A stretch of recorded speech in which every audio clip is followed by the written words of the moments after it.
বিসমিল্লাহির রহমানির রহিম। পরম করুণাময় ও অসীম দয়ালু আল্লাহর নামে শুরু। আউযু বিল্লাহি মিনাশ শাইতানির রাজীম। ويسألونك عن المحيض قل هو أذى فاعتزلوا النساء في المحيض ولا تقربوهن حتى يطهرن فإذا تطهرن فأتوهن من حيث أمركم الله إن الله يحب التوابين ويحب المتطهرين.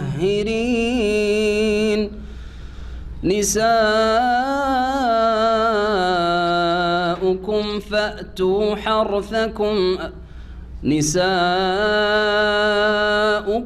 حرث لكم فأتوا حرثكم أنى شئتم وقدموا لأنفسكم واتقوا الله واعلموا أنكم ملاقوه وبشر المؤمنين. ولا تجعلوا الله عرضة لأيمانكم أن تبروا وتتقوا وتصلحوا بين الناس والله سميع عليم. لا يؤاخذكم الله باللغو في أيمانكم ولكن يؤاخذكم بما كسبت قلوبكم والله غفور حليم. للذين يؤلون من نسائهم تربص 4 أشهر فإن فاءوا فإن الله غفور رحيم. وإن عزموا الطلاق فإن الله سميع عليم. والمطلقات يتربصن بأنفسهن 3 قروء ولا يحل لهن أن يكتمن ما خلق الله في أرحامهن إن كن يؤمن بالله واليوم الآخر وبعولتهن أحق بردهن في ذلك إن أرادوا إصلاحا ولهن مثل الذي عليهن بالمعروف وللرجال عليهن درجة والله عزيز حكيم. الطلاق 2 فإمساك بمعروف أو تسريح بإحسان.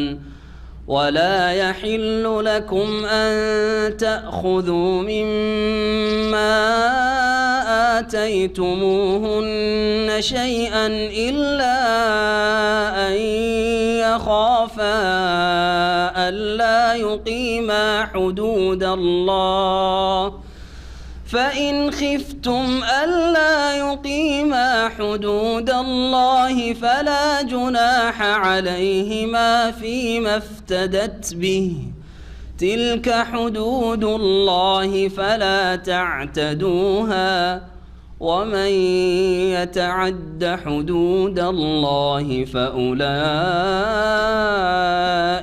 هم الظالمون. فإن طلقها فلا تحل له من بعد حتى تنكح زوجا غيره فإن طلقها فلا جناح عليهما أن يتراجعا إن ظنا أن يقيما حدود الله وتلك حدود الله يبينها لقوم يعلمون وإذا طلقتم النساء فبلغن أجلهن فأمسكوهن بمعروف أو سرحوهن بمعروف ولا تمسكوهن ضرارا لتعتدوا ومن يفعل ذلك فقد ظلم نفسه ولا تتخذوا آيات الله هزوا واذكروا نعمة الله عليكم وما أنزل عليكم من الكتاب والحكمة يعظكم به واتقوا الله واعلموا أن الله بكل شيء عليم وإذا طلقتم النساء فبلغن أجلهن فلا تعضلوهن أن ينكحن أزواجهن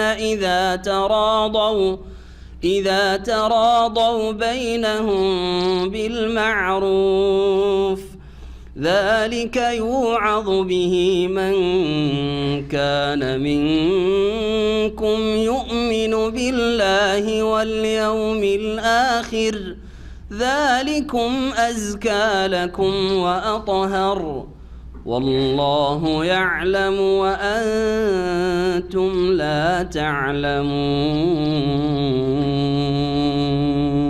السلام عليكم ورحمة الله وبركاته. بسم الله الرحمن الرحيم الحمد لله رب العالمين والصلاة والسلام على سيد المرسلين نبينا محمد وعلى آله وصحبه أجمعين أما بعد فأعوذ بالله من الشيطان الرجيم ويسألونك عن المحيض قل هو أذى فاعتزلوا النساء في المحيض ولا تقربوهن حتى يطهرن فإذا تطهرن فأتوهن من حيث أمركم الله إن الله يحب التوابين ويحب المتطهرين نساؤكم حرث لكم فأتوا حرثكم أن شئتم وقدموا لأنفسكم واتقوا الله واعلموا أنكم ملاقوه وبشر المؤمنين. মহান আল্লাহর সমস্ত প্রশংসা যে আল্লাহ রাব্বুল আলামিন নর এবং নারীকে সৃষ্টি করেছেন এবং সৃষ্টিগত দিক থেকে বেশ কিছু পার্থক্য রেখেছেন নর এবং নারীর মাঝে। এর উপরে ভিত্তি করে বেশ কিছু বিধিবিধান রয়েছে যেগুলি নারী জাতির সাথে খাস, আর কিছু বিধান রয়েছে যেগুলি নর জাতির সাথে খাস। সালাত এবং সালাম নাযিল হয়ে নবী মুহাম্মদুর রাসূলুল্লাহ সাল্লাল্লাহু আলাইহি সাল্লামের উপর, যিনি নারীদের যথাযথ মর্যাদা রব্বুল আলামিনের পক্ষ থেকে ওহীর মাধ্যমে যা পেয়েছেন তা নারীদেরকে প্রদান করেছেন। ইসলাম যেভাবে নারীদেরকে মর্যাদা দান করেছে, এই মর্যাদা মানবজাতির ইতিহাসে কোনো সভ্যতা আর কোনো আদর্শ, কোনো মতবাদই দিতে পারে নাই। আমাদের তাফসীর ধারাবাহিক চলছে সূরাতুল বাকারার, এটি হচ্ছে 19তম পর্ব, শুরু হবে আয়াত নম্বর 222 থেকে। আজকের প্রথম বিষয়বস্তু হচ্ছে নারী জাতির মাসিক ঋতুর বিধান এবং সেই অবস্থায় স্বামী স্ত্রী সহবাস এর বিধান, এছাড়া যেসব জায়েজ না জায়েজ এসবগুলি বিষয়।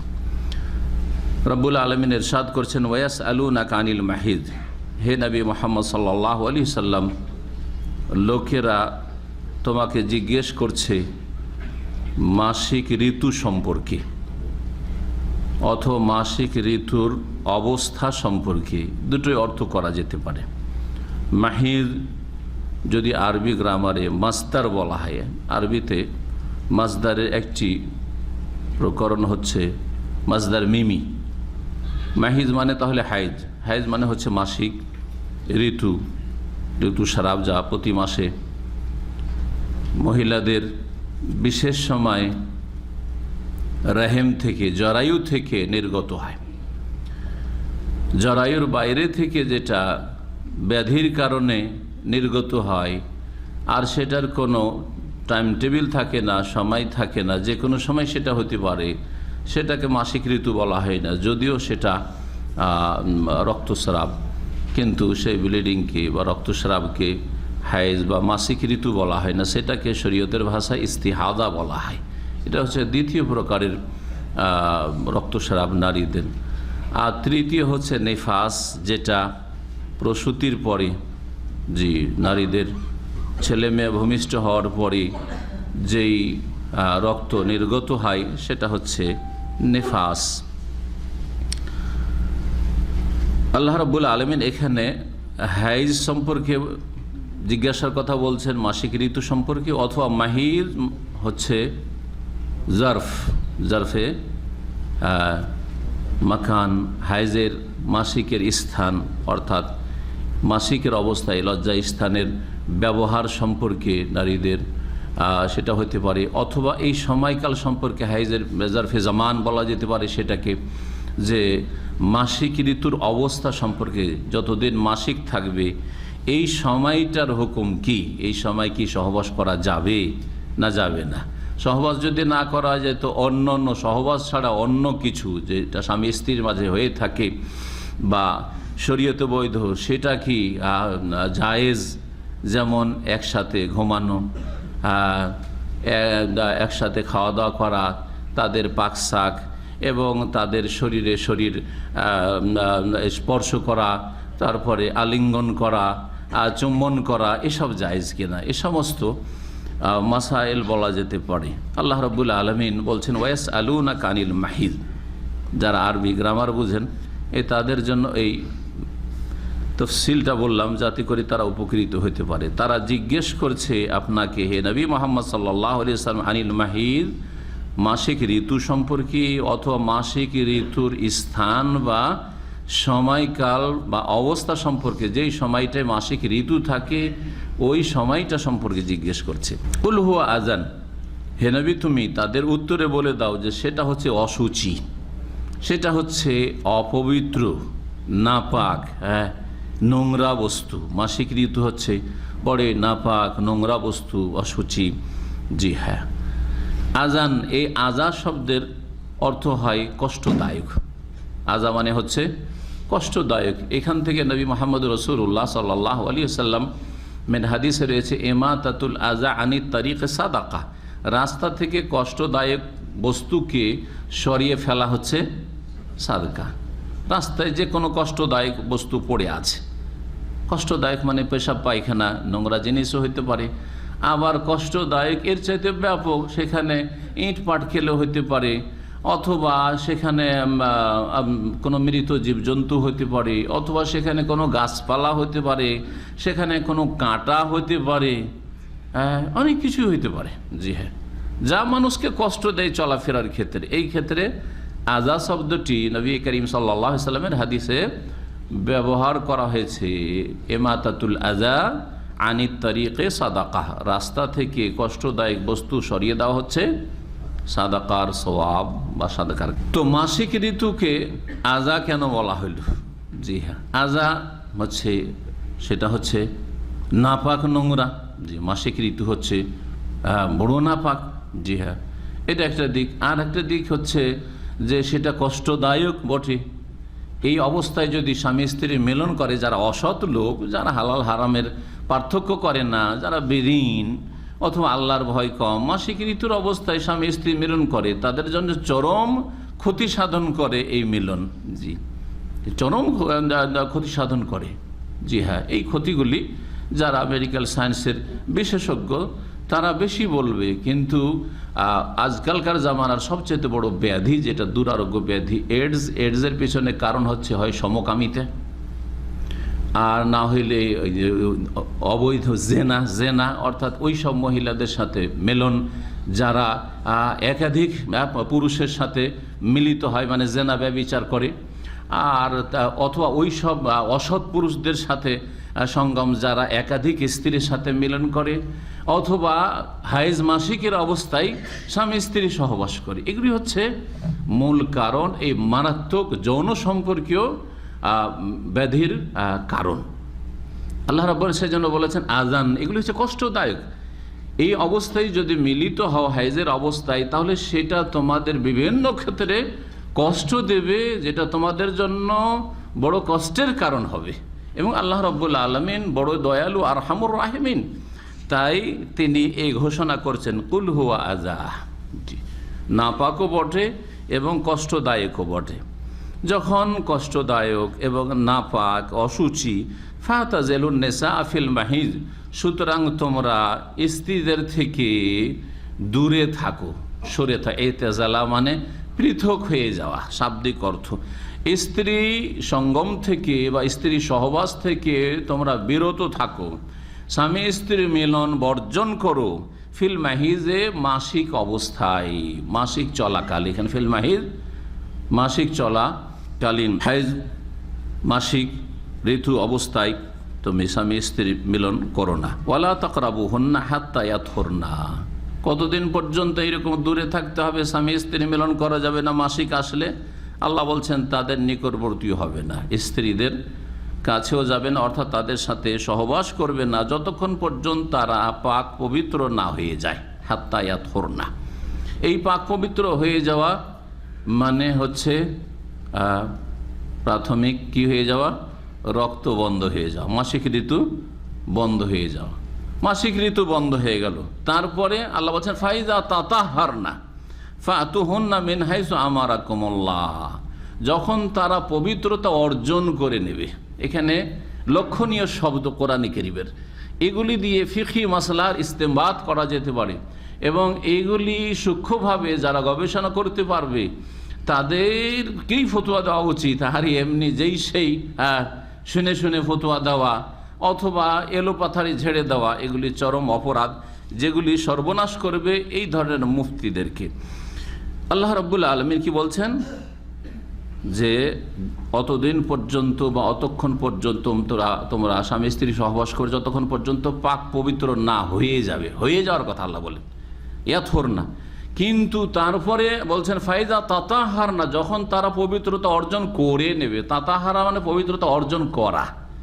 আল্লাহ এই কথা বললেন না যে ফাইজা তাহরনা, আল্লাহ তো তাতাহারনা এত ভারী করে বাবে তাফাউল থেকে না বলে ফাইজা তাহরনা বলে দিতেন, যখন পাক হয়ে যাবে এই কথা বললে হয়তো। পবিত্রতা অর্জন করে নেবে, তাতাহর কেন বললেন? দুটোতে অবশ্যই পার্থক্য আছে। যদি ফাইজা তাহর না বলতেন মানে যখন মাসিক ঋতু বন্ধ হয়ে যাবে তখনই সহবাস করতে পারো, গোসল করুক আর নাই করুক। জি হ্যাঁ, মাসিক ঋতু বন্ধ হলে গোসল করা কি ফরজ। এই ফরজ গোসল করুক আর না করুক তার আগে মিলিত হইতে পারো, তাহর না যদি হইতো তাহলে। কিন্তু না, তা আল্লাহ বলেন কি বলছে ফাইজা তাতাহার না, মাসিক ঋতু বন্ধ হইল, হাত্তা ইয়াতহুরনা। ফাইজা তাতাহারনা, যখন মাসিক ঋতু বন্ধ হওয়ার পরে পবিত্রতা অর্জন করে নেবে, অর্থাৎ গোসল করে নেবে। জি হ্যাঁ, ফাতুহুন্না মিন হাইসু আমারাকুমুল্লাহ, তখন তোমরা আগমন করো। মিন হাইসু আমারাকুমুল্লাহ, যেখানে আল্লাহ আসার নির্দেশ দিয়েছেন, যেই ক্ষেত্র ব্যবহারের আল্লাহ হুকুম দিয়েছেন। কোন ক্ষেত্র ব্যবহার করতে বলেছেন? হ্যাঁ, যোনি, হ্যাঁ স্ত্রীদের লজ্জা স্থান যেটা যোনি বলা হয় সেটা। জি হ্যাঁ, কবুল সামনের দিক, পায়ুপথ নয়, অথবা অন্য কোনো পথ নয়। আজকাল নোংরামির যুগে আর ইহুদি খ্রিস্টান আল্লাহর দুশ্মনদের অন্ধ অনুকরণের যুগে আর কাফেরদের মুসলিমদের গোলামির যুগে যেমন আজকাল অনেকেই এইসব করেও থাকে আর এইসব ফতোয়া তলাশ করেও থাকে আর এইটাকে জায়েজ মনে করে, হ্যাঁ, মুখ ব্যবহার করা ইত্যাদি, আউযুবিল্লাহ, যে কথাগুলি ভাষায় নিয়ে আসতে যেন খুব কষ্ট লাগছে। জি হ্যাঁ, আল্লাহ কি বলছেন, মিন হাইসু আমারাকুমুল্লাহ, যেইখানে আল্লাহ রাব্বুল আলামিন আগমনের কি করেছেন, হুকুম করেছেন, আদেশ করেছেন। কোথায় আদেশ করেছেন এটা আপনাকে বুঝতে হবে। জি হ্যাঁ, আরও আসছে এই বিষয়টি ক্লিয়ার হয়ে যখন নিসাউকুম হারসুল লাকুম আসবে তখন বলবো। তো আল্লাহ রাব্বুল আলামিন এই কথা বললেন, তাতাহহার না বললেন, তাহর না বললেন না, মাসলা ইখতিলাফ আছে। মাসিক বন্ধ হলো, এখনো গোসল করেনি, এই অবস্থায় সহবাস করতে পারবেন কি পারবেন না? কিছু কিছু ফুকাহারা এটাকে জায়েজ করেছে, যেমন জাহিরি মাযহাবে জায়েজ করেছে, আল্লামা আলবানীও এটাকে জায়েজ বলেছেন। কিন্তু অধিকাংশ ফুকাহায়ে কেরাম, আইম্মা আরবা, আবু হানিফা, শাফি, মালিক, আহমদ এবং অন্যান্য ফুকাহায়ে কেরাম, আহলে হাদিস, মুহাদ্দিসিন, তারা বলছেন যে গোসল যতক্ষণ না করেছে ততক্ষণ পবিত্র হয়নি। সুতরাং জি হ্যাঁ, সুতরাং যতক্ষণ গোসল না করে নেবে ততক্ষণ পর্যন্ত সহবাস জায়েজ নয়। জি হ্যাঁ, এটাই হচ্ছে আপনার ঈমানের ক্ষেত্রে, আপনার ইসলামের ক্ষেত্রে, আপনার দ্বীনের ক্ষেত্রে অধিক সতর্কতা। এই জন্য এই উক্তিটি প্রাধান্য দেওয়ার যোগ্য, এর উপরেই আমল করবেন যাতে করে আপনার সেফটি থাকে। দুনিয়ার সেফটি খুব বুঝেন যে আমি কিন্তু নিরাপদ স্থানে থাকবো সবসময়, যাতে করে আমার ক্ষয়ক্ষতির আশঙ্কা না থাকে। আর আখিরাতের ক্ষেত্রে আপনার ভয় নেই যে যদি ফেঁসে যান হারামে, যদি আল্লাহর কাছে জবাব দিতে হয়, এই খেয়ালগুলি যেন আমাদের থাকে। ইন্নাল্লাহা ইউহিব্বুত তাওয়াবিন ওয়া ইউহিব্বুল মুতাতাহহিরিন, নিশ্চয় আল্লাহ রাব্বুল আলামিন ক্ষমা প্রার্থনাকারী, তওবাকারী, আল্লাহর দিকে প্রত্যাবর্তনকারী। তাওয়াব মানে আল্লাহর দিকে প্রত্যাবর্তনকারী, যে আল্লাহর দিকে অনুশোচনা ভরে লজ্জিত অনুতপ্ত হয়ে ফিরে আসে, তওবা করে, তাদেরকে ভালোবাসেন। যাদেরকে ভালোবাসেন তাদের গুনাহ খাতা আল্লাহ মাফ করবেন এবং তাদেরকে আল্লাহ রাব্বুল আলামিন তাদের অন্যায়ের ওপর পাকড়াও আর করবেন না যে তোমাদেরকে ক্ষমা করে দিলাম সুতরাং তাদেরকে জান্নাত দেবেন। আত-তাইবু মিনাজ যামবি কামান লা যামবা লাহু, গুনাহ থেকে কোনো মানুষ যদি তওবা করে নাই তো ওই ব্যক্তির মতো হয়ে যায় যে ব্যক্তি গুনাহ করেনি, তার সমান হয়ে যায়। ওয়া ইউহিব্বুল মুতাতাহহিরিন, এবং আল্লাহ রাব্বুল আলামিন পবিত্রতা অর্জনকারীদেরকেও ভালোবাসেন। যারা পবিত্রতা পছন্দ করে তাদেরকে আল্লাহ পছন্দ করেন, আল্লাহ ভালোবাসেন। পবিত্রতা হচ্ছে সবচেয়ে বড় পবিত্রতা হচ্ছে অন্তরের পবিত্রতা, শিরক থেকে, কুফরি থেকে, আর তারপরে অন্তরের যতগুলি পাপ হতে পারে, হিংসা, বিদ্বেষ, শত্রুতা, আর অন্তরে সংকীর্ণতা, অন্তরে কৃপণতা, অন্তরের মেলা রোগ আছে। এটা হচ্ছে সবচেয়ে বড় পবিত্রতা। এই জন্য কাফিরকে সবচেয়ে বড় নাপাক বলা হয়েছে, ইন্নামাল মুশরিকুনা নাজাস বলা হয়েছে, কারণ তাদের নাপাকিটা, অপবিত্রতা হচ্ছে সবচেয়ে বড় অপবিত্রতা। তো আল্লাহ রাব্বুল আলামিন যাদের অন্তর পবিত্র, অন্তরে তৌহিদ আছে, শিরক নেই, কুফরি নেই, সুন্নাহর মহব্বত আছে, বিদাতের মহব্বত নেই, বিদাতের পৃষ্ঠপোষকতা নেই। জি হ্যাঁ, আর যাদের অন্তর পরিষ্কার, মুমিন ভাইদের ক্ষেত্রে, মানুষের ক্ষেত্রে অন্তর সাফ, রাত্রে ঘুমো অন্তরকে পরিষ্কার করে, না হিংসা, না বিদ্বেষ, না শত্রুতা, কারোর সাথে যদি কোনো কথা হয়েও যায় মাফ করে দিল, তারপরে ঘুমাইলো আরামে, কারো উপরে কোনো আক্রোশ নেই, কারো ক্ষতি করার মতো ওইরকম কোনো কুবুদ্ধি নেই, অন্তর বাঁকা নয়। এরা হচ্ছে সবচাইতে ভালো আল্লাহর কাছে, আল্লাহ তাদেরকে ভালোবাসেন। এটা হচ্ছে আসল পবিত্রতা। আর এই অন্তরে যার যত বেশি পবিত্রতা থাকবে, অন্তরে পবিত্রতা একটা দিক হচ্ছে তাকওয়া, আল্লাহ ভীরুতা। অন্তরে আসল তাকওয়া থাকে, আল্লাহ ভীরুতা থাকে, এটার বহিঃপ্রকাশ ঘটবে আপনার ইবাদত বন্দিগিতে, আপনার আখলাক চরিত্রে। সেগুলো হচ্ছে আরেক রকমের পবিত্রতা। আর একটা পবিত্রতা হচ্ছে বাহ্যিক পবিত্রতা, সেটা হচ্ছে ওযু আর গোসল। সুতরাং নাপাক ছিলে তুমি মাসিক অবস্থায়, এখন গোসল করে নাও, পবিত্র হয়ে গেলে। তোমার স্ত্রী নাপাক আছে, সুতরাং তার কাছে যেও না যতক্ষণ গোসল না করে এনেছে, হাইজ মাসিক থেকে পাক না হয়েছে, তাহলে তুমি পবিত্র থাকলে। আল্লাহ পবিত্রদেরকে ভালোবাসেন। ইন্নাল্লাহা ইউহিব্বুত তাওয়াবিন ওয়া ইউহিব্বুল মুতাতাহহিরিন। নিসাউকুম হারসুল লাকুম, তোমাদের স্ত্রীরা তোমাদের শস্য ক্ষেত স্বরূপ। স্ত্রীদেরকে আল্লাহ কি বললেন? নিসাউকুম হারসুল লাকুম, তোমাদের স্ত্রীরা তোমাদের শস্য ক্ষেত স্বরূপ। ফাতু হারসাকুম, সুতরাং তোমাদের শস্য ক্ষেতে এসো। আন্না সেতুম, যেমন ভাবে চাও। আন্না সেতুম মানে যেমন ভাবে চাও। কাইফা সেতু, আন্না মানে হচ্ছে কাইফা, আন্না সেতুম মানে যেখানে চাও নয়, আইনা সেতুম না। দেখেন পার্থক্য। আন্না মানে কাইফা, কাইফা তো বুঝেন, কাইফা আলোক মানে তুমি কেমন আছো, তাই না? জি, কাইফা মানে কেমন।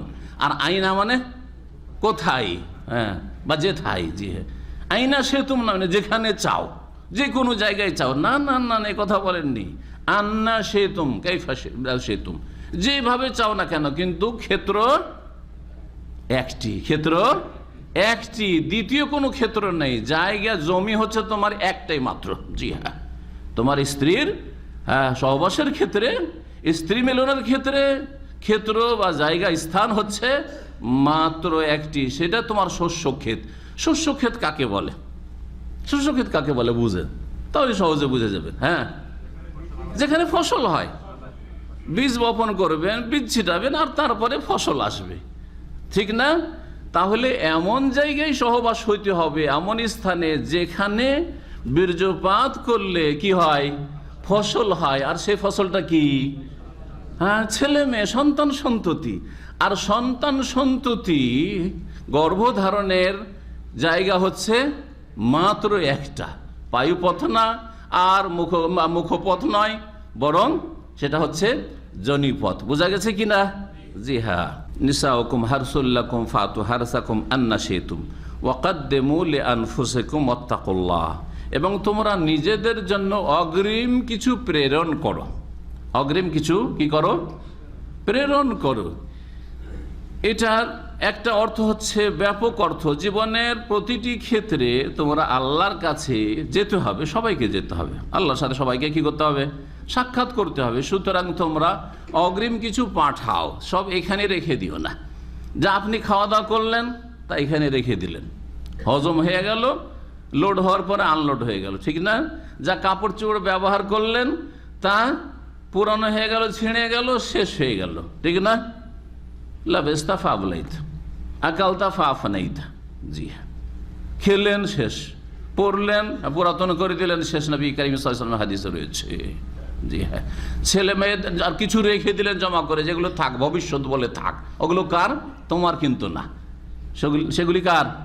তোমার না, তোমার না। সেগুলি তুমি মারা গেলে তোমার স্ত্রী কিছু পাবে, তোমার ছেলে মেয়েরা কিছু পাবে, তোমার বাপ মা কিছু পাবে, আর যদি ছেলে মেয়ে না থাকে তো দূরের লোকেরা পাবে, কিন্তু পাবে তোমার বংশধর পাবে, আত্মীয় স্বজন পেয়ে যাবে। তোমার কিচ্ছু হইল না, হইলো কিছুই থাকলো না, তাহলে সেটা তোমার মাল না। ইয়াকুলুল আবদু মালি মালি, নবী কারীম বলছেন মানুষ শুধু পয়সা আর পয়সা করে। এই পয়সা এত টাকা জমাইলাম, এত জমি জায়গা করলাম, এই করলাম, সেই করলাম। ওয়াহাল্লাকা মিন মালিকা ইল্লা মা আকালতা ফাফনাইতা ওয়া লাবিস্তা ফাবলাইতা ওয়া তাসাদ্দাকতা ফামদাইতা। তোমার মাল সম্পদ যেটা খেতে পারলে যাক, ভোগ করলে খেলে, সাময়িক ভোগ হইলেও, কাপড় চোপড় খুব দামি দামি জুতা স্যান্ডেল এই সেই ব্যবহার করলে সেটা কিছুদিন পরে কি হয়ে গেল? ফাবলাইতা, ছিঁড়ে গেল, ফেটে গেল। আর ওয়াতাসাদ্দাকতা, যদি দান খায়রাত করো, সাদকা করো, ফরজ জাকাত হোক, আর তারপর অতিরিক্ত দান, নফল দান সাদকা হোক, আর মসজিদ মাদ্রাসা হোক, দিনের খেদমতে হোক, যে কোনো কাজের ক্ষেত্রে হোক, গরিব এতিম বিধবা ইত্যাদি অসহায়দের ওপর খরচ করা হোক, হ্যাঁ, তাহলে সেটা কি করলে? ফামদাইতা, সেটা আল্লাহর কাছে অগ্রিম পাঠিয়ে দিতে পারলে, সেটাই জমা থাকলো, সেটা তোমার সঞ্চিত, সেটা ব্যালেন্স হলো, ব্যাংক ব্যালেন্স আল্লাহ রাব্বুল আলামিনের কাছে তোমার আমল নামায় আসলো। আর বাকি যেগুলি ছেড়ে দিয়ে তুমি মরে গেলে সেগুলি তোমার না, সেগুলো তোমার না, অন্যের সেগুলো। এই কথাগুলি যদি আমরা বুঝি তাহলে তো, আর বুঝা মানে এই নয় যে বুঝে নিলাম কিন্তু আমল করলাম না, ঠিক না? একটা পয়সা বের করতে পারেন না, মায়া লাগে, দিয়ে দেবো, আমার ছেলে মেয়ে আছে, হ্যাঁ আমার আছে, সব অনেক দায়িত্ব আছে, কিছুই কাজে আসবে না আপনার, এক্ষুনি মরে যান, কোনো কাজে আসবে না। সবাইকে খালি হাতে যেতে হবে। আল্লাহ রাব্বুল আলামিন যেন আমাদেরকে আখিরাতমুখী হওয়ার তৌফিক দান করেন। তুআক্কাদ্দিমু লিআনফুসিকুম, দেখো দুনিয়ার ভোগ বিলাস এই সবে মেতে থেকো না, বরং তোমরা নিজেদের জন্য কিছু অগ্রিম পাঠাও আল্লাহ রাব্বুল আলামিনের কাছে, যেটা তোমাদের কাজে আসবে ভবিষ্যতে। ওয়াত্তাকুল্লাহ, এবং আল্লাহকে ভয় করতে থাকো। এইটা একটা তাফসীর। ওয়াকাদ্দিমু লিআনফুসিকুম এর অন্য তাফসীর হতে পারে, যেটা এই যে বিষয়বস্তু চলছে অর্থাৎ স্বামী স্ত্রী মিলন ইত্যাদি, এই ক্ষেত্রে হতে পারে যে স্ত্রীর সাথে সহবাসের ক্ষেত্রে আপনি পশুর মতো চরিত্রের হবেন না, পশুর মতো চরিত্র হবে না। পশু বুঝছেন তাহলে, হ্যাঁ, পশু নর এবং নারী যে মিলিত হয়, হ্যাঁ, হঠাৎ করে হয়, হ্যাঁ, ওদের মাঝে একটা প্রীতি, একটা ভালোবাসা, একটা আদর, একটা স্নেহ, আর তারপরে ভালোবাসা বিনিময় আর ইত্যাদি ইত্যাদি যে সব আছে, কি না, কিছুই নেই, বাস যৌন চাহিদা পূরণ করা। তো তুমি একজন মানুষ, একজন মুসলিম, তুমি এই পাশবিক জীবন যাপন করি না। ওয়াকাদ্দিমু লিআনফুসিকুম, ওয়াকাদ্দিমু লিআনফুসিকুম। সুতরাং একজন স্বামী স্ত্রীর জন্য আকর্ষণীয় হবে, স্ত্রী স্বামীর কাছে আকর্ষণীয় হবে, সেটা কিসের মাধ্যমে? সাজসজ্জিত হওয়ার মাধ্যমে, সাজসজ্জিত হওয়ার মাধ্যমে। হ্যাঁ, যদি নোংরা, আপনার স্ত্রী নোংরা হয়ে আছে, একেবারে শরীর থেকে গন্ধ আর কাপড় চোপড় থেকে গন্ধ, তাহলে আপনার কি রুচি হবে? সহবাস করলে পশুর মতো সহবাস হবে। এটা স্ত্রীর ক্ষেত্রে তো অনেকে চান, আর মহিলাদেরকে প্রাকৃতিকভাবে আল্লাহ এরকম করে সৃষ্টি করেছেন যে ওরা মেকআপ করতে চায়, আর আজকাল তো আরো বেশি, তাই না? কিন্তু আপনাকেও একটু সাজগোজ করা উচিত। আপনার শরীর থেকে গন্ধ ছড়াচ্ছে, বগল থেকে গন্ধ ছড়াচ্ছে, বাইরে থেকে ঘেমে এসছেন, আর তারপরে আপনি সহবাস শুরু করলেন না, এটাও উচিত নয় আপনার জন্য। ওয়াকাদ্দিমু লিআনফুসিকুম। জি হ্যাঁ, ইবনে আব্বাস রাদিয়াল্লাহু তাআলা আনহুমা বলছেন যে আমি যেমন পছন্দ করি যে আমার স্ত্রী আমার জন্য সাজগোজ করুক, একটু সাজসজ্জিতা হোক, ঠিক তেমনি আমার স্ত্রীও পছন্দ করে, বা এটা আমি পছন্দ করি যে আমি স্ত্রীর জন্য যেন সাজি, স্ত্রীর জন্য আমিও যেন সাজি। এছাড়াও বলা যেতে পারে যে হঠাৎ করে সহবাস না শুরু করে সহবাসের পূর্বে যারা স্বামী স্ত্রীর মাঝে একটা বিনোদন, একটু গল্প, আর তারপরে মহব্বত, ভালোবাসা, প্রেম বিনিময়, আর তারপরে সহবাস করে, এইটা উভয়ের জন্য তৃপ্তিদায়ক।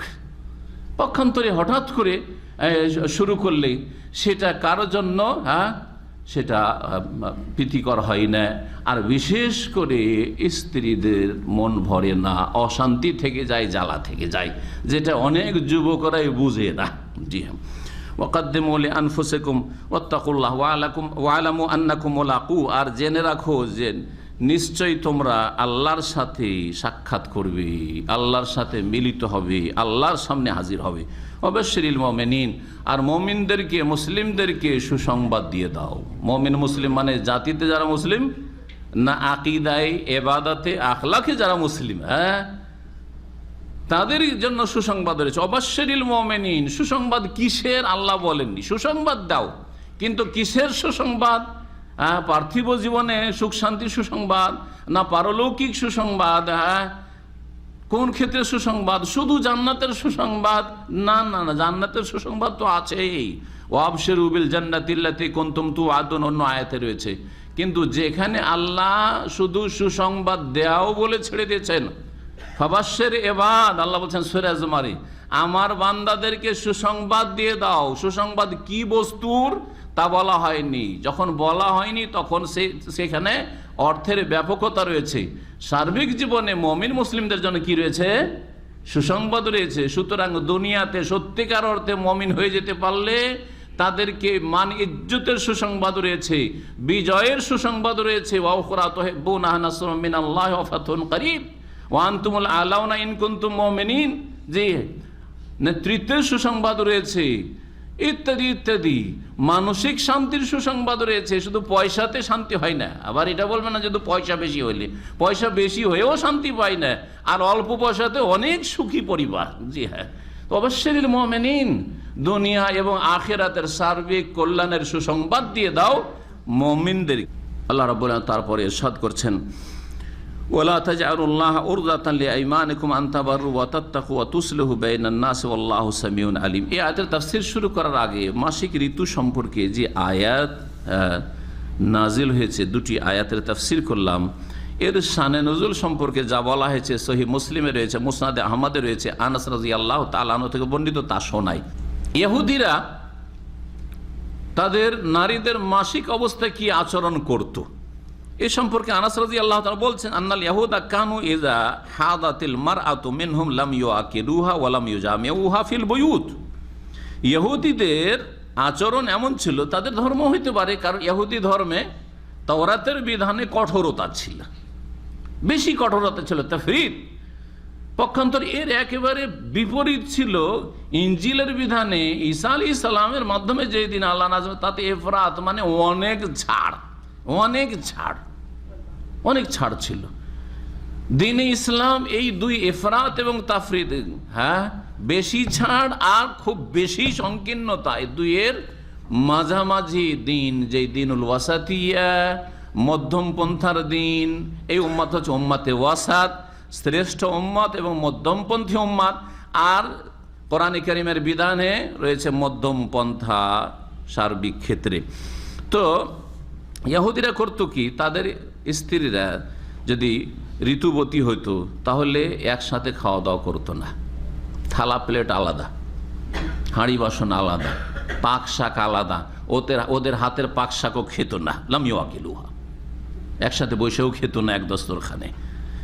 ওয়ালাম ইউজামিউহা, তাদের সাথে ওয়ালাম ইউজামিউহা ফিল বুয়ুতে, শুধু সহবাস নাই, সহবাস তো করতোই না, ওটা তো হারাম ছিল, কিন্তু এগুলিও নিষেধ ছিল। ওয়ালাম ইউজামিউহা ফিল বুয়ুতে, এক কক্ষে এক ঘরেও থাকতো না, ওর ঘর আলাদা করে দিত, মাসিক অবস্থায় অন্য রুমে থাকতে হবে একাই। হ্যাঁ, কারণ তুই কি হয়ে গেছিস, ছুত হয়ে গেছিস। হিন্দুদের একটা ভাষা আছে ছুত, জি হ্যাঁ, জি, ছুতের ধর্ম। হ্যাঁ, একে অপবিত্র, সুতরাং তোর কাছে কাছানো যাবে না, তোকে রুমে আসতে দেওয়া যাবে না। এই ছিল ইহুদি মতবাদে। ফাসাল আসহাবুন নবী সাল্লাল্লাহু আলাইহি ওয়াসাল্লাম, নবী করিম সাল্লাল্লাহু আলাইহি ওয়াসাল্লাম সাহাবায়ে কেরামদের প্রতিবেশী মদিনায় আনসারীদের প্রতিবেশী ইহুদিরা বসবাস করতো, ইহুদিরা এই আচরণ করতো। সাহাবীরা জিজ্ঞাসা করলেন রাসূলুল্লাহ সাল্লাল্লাহু আলাইহি ওয়াসাল্লাম, কি আমরা কি করতে পারি স্ত্রীদের সাথে মাসিক অবস্থায়? ফানাজাল্লাহু আযজা ওয়া জাল্লা, তখন এই আয়াত নাযিল করলেন, ওয়ায়াসআলুনাকা আনিল মাহিদ কুল হুয়া আযান ফাতাজিলুন নিসা ফিল মাহিদ ওয়ালা তাকরাবুহুন্না হাত্তা ইয়াতহুরনা ফাইযা তাতাহারনা ফাতুহুন্না মিন হাইসু আমারাকুমুল্লাহ, আল আয়াত।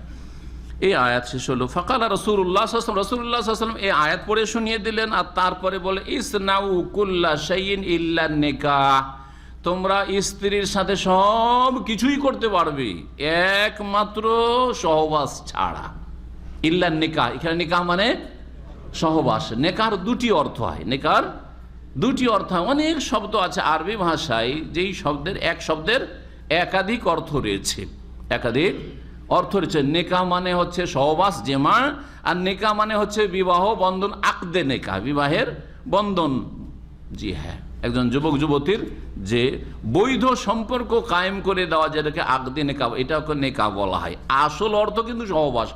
এই নেকাহ, বিবাহ বন্ধনের উদ্দেশ্য হচ্ছে সহবাসকে বৈধ করা এই যুবক যুবতীর মাঝে। সেই জন্য এই নেকাহকে, বিয়েকে নিকাহ বলা হয়েছে, একে জাওয়াজও বলা হয়। কিন্তু নেকার আসল অর্থ হচ্ছে যে সহবাস করা।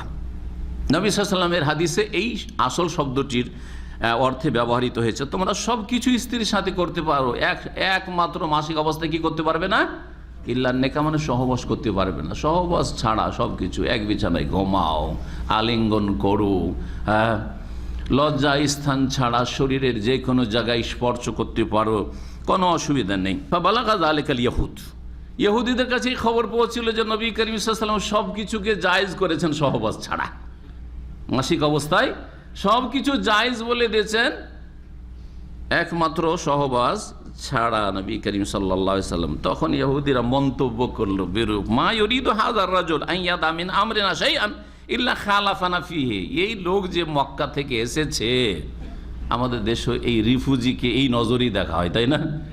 রিফিউজি 40-50 বছর যদি ভয়েও যায়, আর যদি কেউ জানে যে এই লোকটা এই অঞ্চলের না, হ্যাঁ, বরিশাল থেকে দিনাজপুর এসেছে বা রাজশাহী এসেছে, রিফিউজি, তাই না? এটা জাহিলিয়াত, এটা ইহুদিদের চরিত্র, আর এটা কাফেরদের চরিত্র। কথা বলছেন? জি হ্যাঁ, আপনার মুসলিম ভাই হওয়া সত্ত্বেও না, মুসলিম ভাই কোনোদিন আপনার রিফিউজি না, যেখানকার হোক না কেন আপনার ভাই, সে আপনজন। জি, এই সম্পর্ককে শক্তিশালী করতে হবে।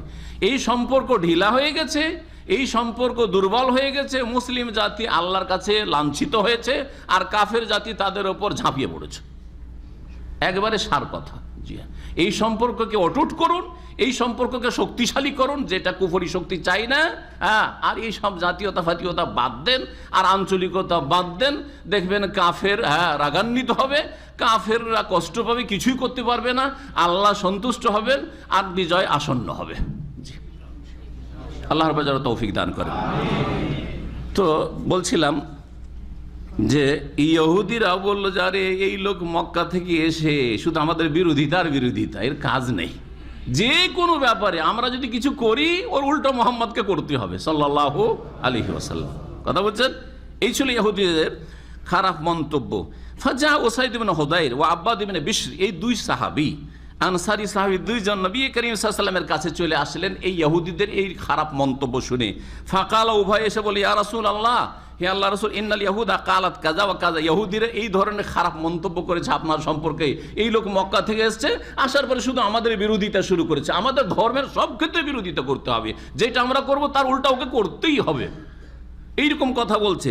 তাহলে আমরা আরো ভালো করে বিরোধিতা করি, আরো ভালো করে বিরোধিতা করি। কি বিরোধিতা? ইহুদিরা স্ত্রীদের মাসিক অবস্থায় না তাদের সাথে চলাফেরা, না কিছু কোনো কিছু করে না, তাই না? কোনো কিছুই করে না। আমরা ওর বিপরীত কি করব? সব কিছুই করব। একটা কাজ বারণ করলে রাসূল, কোনটা কাজ? সব ওইটাও করি, তাহলে পুরাপুরি বিরোধিতা হয়ে যাবে, পুরাপুরি তাহলে ইহুদিদের কি হয়ে যাবে? বিরোধিতা হয়ে যাবে। এই বক্তব্য রাখলেন বা প্রস্তাব রাখলেন এই দুই সাহাবী, ইয়া রাসূলুল্লাহ ইন্নাল ইয়াহুদা কালাত কাযা ওয়া কাযা আফালা নুজামিউহুন্না, তাহলে আমরা স্ত্রীদের সাথে মাসিক অবস্থায় সহবাস করা শুরু করি, সহবাস করি, ভালো করেই তাদের বিরোধিতা করি। কথা বুঝলেন না? বুঝলেন না? ইহুদিরা সব কিছুকে নাজায়েজ বলছে, আমরা সবটাকেই জায়েজ করে দেবো। একটা নাজায়েজ বলছি না, ওটাকেও নাজায়েজ বলবো না, ওটাকেও জায়েজ করে দিই, ভালো করে ওদের বিরোধিতা হোক আর ভালো করেই ওদের ওদেরকে রাগিয়ে দিই। ফাতাগাইয়ারা ওয়াজহু রাসূলিল্লাহ সাল্লাল্লাহু আলাইহি ওয়াসাল্লাম, এই কথা শুনে রাসূলুল্লাহ সাল্লাল্লাহু আলাইহি ওয়াসাল্লামের চেহারায় মোবারক একেবারে লাল বর্ণ হয়ে গেল। জি হ্যাঁ, রাগান্বিত হয়ে নবী একে রেগে গেলে লাল হয়ে যেত, চেহারা দেখলে বোঝা যেত নবী সাল্লাল্লাহু আলাইহি ওয়াসাল্লাম রেগে আছেন। কখন রাগ প্রকাশ করতেন না, রাগ প্রকাশ করতেন না বা রাগের প্রতিক্রিয়া দেখাতেন না। আমরা তো রাগলেই তো লাফাইতে শুরু করি, আর তারপরে সাথে সাথে কথায় চালচলনে সব কিছুতে প্রকাশ পেয়ে যায়। নবী করিম সাল্লাল্লাহু আলাইহি ওয়াসাল্লামের চেহারা দেখলে বোঝা যেত। হাত্তা জানান্না আন্নাহু কাদ ওয়াজাদা আলাইহিমা, আমাদের ভয় হলো যে তিনি এই দুই সাহাবী উসাইদ বিন হুযাইর, আব্বাদ বিন বিশর, এদের ওপর বড় রাগান্বিত হয়ে গেছেন, সেই জন্য চেহারার রং বদলে গেছে। তাহলে আমরা জানতে পারলাম, ইমাম ইবনে কাসির রাহমাতুল্লাহ বলছেন যে ওলামারা বলেছেন যে স্ত্রীর সাথে মাসিক অবস্থায় আন্নাহু ইয়াজুজু মুবাশারাতুল হাইজ ফিমা আদাল ফারজে, লজ্জা স্থান ছাড়া শরীরের যে কোনো জায়গা আর সম্ভোগ চলবে। সম্ভোগ চলা মানে এই নয় যে আপনি বীর্যপাত করবেন কোনো স্থানে, এটা নয়। এর মানে হচ্ছে যে আলিঙ্গন করা ইত্যাদি ইত্যাদি এসব চলবে। নবী করিম সাল্লাল্লাহু আলাইহি ওয়াসাল্লাম যে জাহিলিয়াতের যুগে কুপ্রথাগুলি ছিল বা ইহুদিদের যে আচরণটা ছিল যে স্ত্রীদেরকে কাছেও কাছে দিয়ে দিত না, এই জন্য নবী করিম সাল্লাল্লাহু আলাইহি ওয়াসাল্লাম তার স্ত্রীরা যখন মাসিক অবস্থায় থাকতেন সেই সময় তাদের সাথে খাওয়া দাওয়া কি এমনকি তাদের জুঠাগুলিও নবী করিম সাল্লাল্লাহু আলাইহি ওয়াসাল্লাম খেয়েছেন। অনেকে কিন্তু স্ত্রীকে জুঠা খাওয়াবে, কিন্তু স্ত্রী জুঠা তার হয়তো রুচি হবে না। নবী সাল্লাল্লাহু আলাইহি ওয়াসাল্লাম কি করতেন? সহিহ বুখারীতে হাদিস রয়েছে, বলছেন যে কুনতু, আয়েশা রাদিয়াল্লাহু বলছেন, কুনতু আতারাকুল আরক, আমি হাড্ডি, যে হাড্ডিগুলিতে গোশত লেগে থাকে সেগুলি আমি খেতাম, দাঁত দিয়ে কামড়িয়ে খেতাম, দাঁত দিয়ে ছুটিয়ে খেতাম। ওয়ানা হায়েজুর, ঋতুবতী অবস্থায়। ফা উতিয়াহু নবী সাল্লাল্লাহু আলাইহি ওয়াসাল্লাম, তারপরে নবী করিম সাল্লাল্লাহু আলাইহি ওয়াসাল্লামকে দিয়ে দিতাম। ফায়াদাউ ফামাহু ফিল মাউদি আল্লাযী ওয়াদাতু ফামি ফিহি, সেই জায়গায় তিনি তার মোবারক মুখ রাখতেন এবং ছুটিয়ে খেতেন সেই গোশতগুলি যেখান থেকে আমি ছুটিয়ে খেয়েছি। ওয়াশরাবু শারাব, আর আমি কোনো গ্লাসে বা পেয়ালাতে পানি পান করতাম, পাত্রে। ফাউনাওয়েলুহু, তারপরে নবী সাল্লাল্লাহু আলাইহি ওয়াসাল্লামকে সেই পাত্রটি, গ্লাসটি দিয়ে দিতাম, কিছু পানি থাকতো। ফায়াদাউ ফামাহু ফিল মাউদি আল্লাযী কুনতু আশামিনহু, সেই জায়গাতেই মুখ রেখে পানি পান করতেন যেই জায়গাতে মুখ দিয়ে আমি পান করেছি সাল্লাল্লাহু আলাইহি ওয়াসাল্লাম। এইভাবে স্বামী স্ত্রীর মাঝে যে ভালোবাসাকে এগিয়ে নিয়ে যাওয়া, স্বামী স্ত্রীর মাঝে যে আন্তরিকতা এবং সুসম্পর্ক কেমন করে কায়েম হবে তার বাস্তব রূপ দিয়েছেন রাসূলুল্লাহ সাল্লাল্লাহু আলাইহি ওয়াসাল্লাম কাজের মাধ্যমেও। তারপরে মহান আল্লাহ ইরশাদ করছেন কসম সম্পর্কে। আরবরা এমনিতে কসম বেশি করে, এখনও জানেন আপনারা, তাই না? কসম বেশি করে। তো এই কসম সম্পর্কে আল্লাহ রাব্বুল আলামিন একটু সতর্ক করেছেন যে বেশি বেশি কসম করাটাও ভালো না, একটা দিক। আর কসমের ক্ষেত্রে সামনে আসছে যে অনিচ্ছাকৃত কোনো কসম যদি শপথ হয়ে যায় তাহলে তার ওপর আল্লাহ ধরবেন না, তিরস্কার করবেন না বা গুনাহ হবে না। তবে ইচ্ছা করে অন্তরে সংকল্পের সাথে কোনো কসম যদি হয় তাহলে তার উপরে ধরবেন। যদি মিথ্যা কসম হয় তাহলে কাবিরা গুনাহ। মিথ্যা কসম হলে আপনি জানছেন অতীতে একটা কিছু ঘটেছে একরকম, আর আপনি বলতে চাইছেন আর একরকম, আর উপরে মিথ্যা কসম করে নিচ্ছেন, তাহলে এটা হচ্ছে ইয়ামিনে গমুস বা মিথ্যা কসম, যেটা জাহান্নামে নিয়ে যাবে। নবী করিম সাল্লাল্লাহু আলাইহি সাল্লামের হাদিস রয়েছে, জেনে শুনে যদি কেউ মিথ্যা কসম করে। আর একটা কসম হচ্ছে অনিচ্ছাকৃত কসম করা, হঠাৎ করে মুখ দিয়ে বেরিয়ে যাওয়া, বা আপনি ধারণা করছিলেন হয়তো যে এটাই ঠিক কিন্তু আসলে ঠিক না, এরকম হয় না অনেক সময়? ধরেন একটা কোনো ঘটনার ক্ষেত্রে কেউ এসে বলছে আপনাকে, আরে ভাই জানেন আজকাল নাকি উমরাতে ট্যাক্স লাগছে, শুনছেন না? উমরাতে ট্যাক্স লাগছে। আপনি কসম করে বলে দিলেন হয়তো শুনে, হ্যাঁ হুজুকে আপনি ওই রকম, হ্যাঁ বলে দিলেন, কসম করে বলছি ঠিক, কথা ঠিক, কথা ঠিক, কসম দিয়ে দিলেন, কসম একবারে কসম খেয়ে ফেললেন। আসলে দেখা গেল যে আসলে হয়নি, সব গুজব, বুঝছেন না? এটাও হচ্ছে অনিচ্ছাকৃত। আপনি ইচ্ছা করেই কসম খেয়েছেন কিন্তু আপনার ধারণা যে কথাটা আসলে ঠিক। একটা উদাহরণ দিলাম, এইরকম যে কোনো ক্ষেত্রে হইতে পারে। তো একটা জিনিসকে ঠিক মনে করে কসম করলেন, আসলে ঠিক না। তো এইটা যেহেতু আপনি ইচ্ছা করে আপনি এই অপরাধটা করেনি, সেজন্য এইটাও লাগো বা ওয়াসার কসম, এর উপর আল্লাহ ধরবেন না।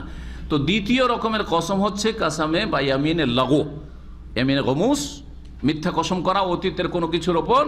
আর একটা হচ্ছে ইয়ামিনে লাগো মানে ওয়াসার অনার্থক কসম। আর একটা হচ্ছে ইয়ামিনে মুন আকাদা বা মুন আকিদা, জি, যেটা হচ্ছে অন্তরের দৃঢ় সংকল্পের সাথে ভবিষ্যতের কোনো কিছুর ওপর কসম করা, এটা হচ্ছে ইয়ামিনে মুন আকিদা। এই কসম যদি করেন তাহলে কসম যখন করে নিয়েছেন আর সেই কসমটা পূর্ণ করায় কোনো অসুবিধা নেই আর কোনো পাপও নেই, তাহলে আপনি কন্টিনিউ করেন। যেমন আপনি বলে দিয়েছেন যে আমি আল্লাহর কসম জীবনে পান খাবো না, ঠিক না? তো পান খেতে হবে নাকি? সুন্নাত না মুস্তাহাব? বরং না জায়েজের কাছাকাছি। আর জর্দা হইলে তো না জায়েজ। কথা বোঝা গেছে? অর্থের অপচয়। তো আপনি এর উপর কন্টিনিউ সারা জীবন আর পান খেলেন না, অসুবিধা আছে কিছু? অসুবিধা নেই কিছু, কাফারাও লাগবে না, কিচ্ছু লাগবে না। আপনি আল্লাহর কসম আমি জীবনেও এই সমুদ্র বীচ যাবো না, ফালতু জায়গা যাওয়া জরুরি কোনো সওয়াবের কাজ।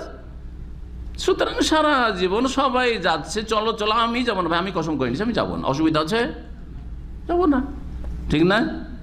কিন্তু একটা কোনো নেকির ক্ষেত্রে নেকির কাজ করবো না বলে যদি কসম করে নেন, আল্লাহর কসম এত খারাপ লোকের সাথে জীবনে কথা বলবো না, হ্যাঁ এই লোকটার অনেক উপকার করেছে, আমি জীবনেও ধার দেবো না, আল্লাহর কসম। আর পরে ধার দেব না কথাটা ভালো না ধার দেব কথাটা ভালো? দেব কথাটা ভালো। যদি উঠে যাওয়ার সম্ভাবনা থাকে যে না দিয়ে দিবে লোকটা, তাহলে মরে যাওয়ার সম্ভাবনা দিয়ে না আপনি। তো এইরকমই আল্লাহর কসম, একে অনেক খাওয়িয়েছি, আমার ছোট ভাইটাকে অনেক খরচ করেছে ওর পেছনে, একটা পয়সার খরচ করব না। তারপরে এমন করে ধরলো, মাও ধরলো, বাবা ধরলো, বা ওই ভাই ভুল স্বীকার করলো, ভাই আমাকে কোন রকম করে বিদেশ নিয়ে চলো, কিছু টাকা পয়সা দিয়ে উপকার করে একটা ব্যবসার ব্যবস্থা করো, দিয়ে দিলেন। তাকে দেওয়া ভালো না না দেওয়া ভালো? তাহলে এখানে কসম ভঙ্গ করা উচিত। সুতরাং কসমটা ভেঙে দেন আর আপনি নেকির কাজটা করেন। আর কসম যে ভাঙলেন সেজন্য কি করবেন? কাফারা দিয়ে দেন। বুঝা গেছে না? যদি গুনহার কাজের উপরে কসম করেন, আল্লাহর কসম আমি মাজারে যাব, যদি কেউ বলে দেয় মাজারে যাওয়া যাবে না, হারাম। অনেকে মনে করে মাজার আমি যদি শিরিক না করি অসুবিধা কি? হ্যাঁ অসুবিধা আছে। শিরিক না করলেও সেখানে ভিড় ভাড় করা বিদআত। আর সেখানে গিয়ে আপনি অন্যায়ের প্রতিবাদ করতে পারছেন না, অন্যায়ের প্রতিবাদ করা ফরজ। মান রাআ মিনকুম মুনকারান ফালিয়ুগাইয়িরহু, শিরক সবচেয়ে বড় অপরাধ। শিরক হচ্ছে সবচেয়ে বড় অপরাধ। ওখানে দেখছেন আপনি কেন, আমরাও যদি যাই সেখানে গিয়ে কিছুই বলার নেই, বললে হয়তো সেখান থেকে সহি সালামত ফেরা মুশকিল, যদি বলেন যে আপনারা শিরিক করছেন, ঠিক না? তাহলে ওখানে যাবেন আর শিরক দেখতে থাকবেন আর শিরকের পাশ দিয়ে অতিক্রম করবেন, একটা কিছু বলতেও পারছেন না, আর বল প্রয়োগ কথা দূরের কথা, মুখের কথা মুখ খুলতেও পারছেন না, আর আপনি দেখতে যাবেন গুনাহতে শরীক না, আল্লাহর গজব নামছে সেখানে, কোনো আল্লাহর রহমত নাই সেখানে। যেখানে শিরক হচ্ছে সেখানে আল্লাহর সবচেয়ে বড় গজব নামছে, আপনি কেন যাবেন সেখানে? তারপরে বিদাতীদের সংখ্যা বাড়াচ্ছেন, আপনি শিরকারীদের সংখ্যা বাড়াচ্ছেন, তাদের সাপোর্ট করা হচ্ছে। সুতরাং অনেকে মনে করেন আমি তামাশা দেখতে যাচ্ছি, না, তামাশা দেখতে যাওয়া জনগণের জন্য জায়েজ নাই। কোনো আলেমে দিন, কোনো দায়ী আল্লাহ, যদি কোনো ইসলামের বক্তা যদি মনে করে যে আমি চোখে দেখে এসে মানুষকে সতর্ক করব, সেই জন্য একবার যাব, তার জন্য হয়তো জায়েজ হইতে পারে। হ্যাঁ, কারণ যদি কেউ জিজ্ঞাসা করে ফেলে আপনি যে বলছেন যে ওখানে সিজদা হয়, ওখানে তওয়াফ হয়, তো আপনি নিজে দেখেছেন? তো বলতে পারবো না না দেখলে, তাই না? সুতরাং একবার যাবে, মাঝে মাঝে যাবে না, একবার গেল দেখে নিয়েছে যথেষ্ট হয়ে গেছে, অথবা আশপাশ দিয়ে যাচ্ছিল দেখে নিল যে কি তামাশা এরা করছে, শির কুফরি করছে, যথেষ্ট। জি হ্যাঁ, আপনি যদি বললে থাকেন যে আমি আল্লাহর কসম মাজারে যাব, বা মাজারে কি করবে, একটা চাদর চড়ানো জায়েজ? শিরক। এই শিরক বিদআত যখন করা হারাম, তখন আপনাকে কি করতে হবে? কসমটা কি করতে হবে? ভাঙা ফরজ, কসম ভঙ্গ করা ফরজ। যখন কসম ভঙ্গ করবেন তো কি করতে হবে? কাফারা দিতে হবে। যে কাফারার কথা কোথায় রয়েছে? সূরা মায়েদার আয়াত নম্বর 89। এখানে রয়েছে যে কসমের ব্যাপারে, সেটা হচ্ছে যে ভালো কাজ করব না বলে কসম করে নেওয়া, ভালো কাজ করব না বলে কসম করে নেওয়া আল্লাহ রাব্বুল আলামিন নিষেধ করছেন। আবু বকর সিদ্দিক রাদিয়াল্লাহু তাআলা আনহু একবার এরকম করেছেন। সূরা নূরের রয়েছে ওয়ালা ইয়াতালি উলুল ফজলি মিনকুম ওয়াসাহ, যারা সম্ভ্রান্ত ব্যক্তি, সম্মানিত ব্যক্তি, আর যারা সচ্ছল ব্যক্তি, যারা দান খায়রাত করে থাকে, যারা উদার অন্তর ওলা মানুষ, তারা যেন কসম না করে, আল্লাহ নিষেধ করেছেন ওই আয়াতে।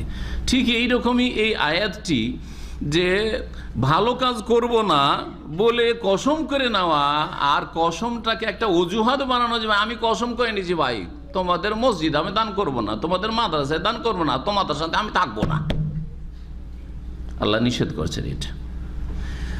বলছেন ওয়ালা তাজআলুল্লাহ উরদাতান লিআইমানিকুম, তোমরা আল্লাহকে তোমাদের শপথ সমূহের লক্ষ্য বস্তুতে পরিণত করো না। উরদাতুন মানে লক্ষ্য বস্তু, তীরে যে নিশানা বানানো হয় ওটা হচ্ছে উরদা বলা হয়।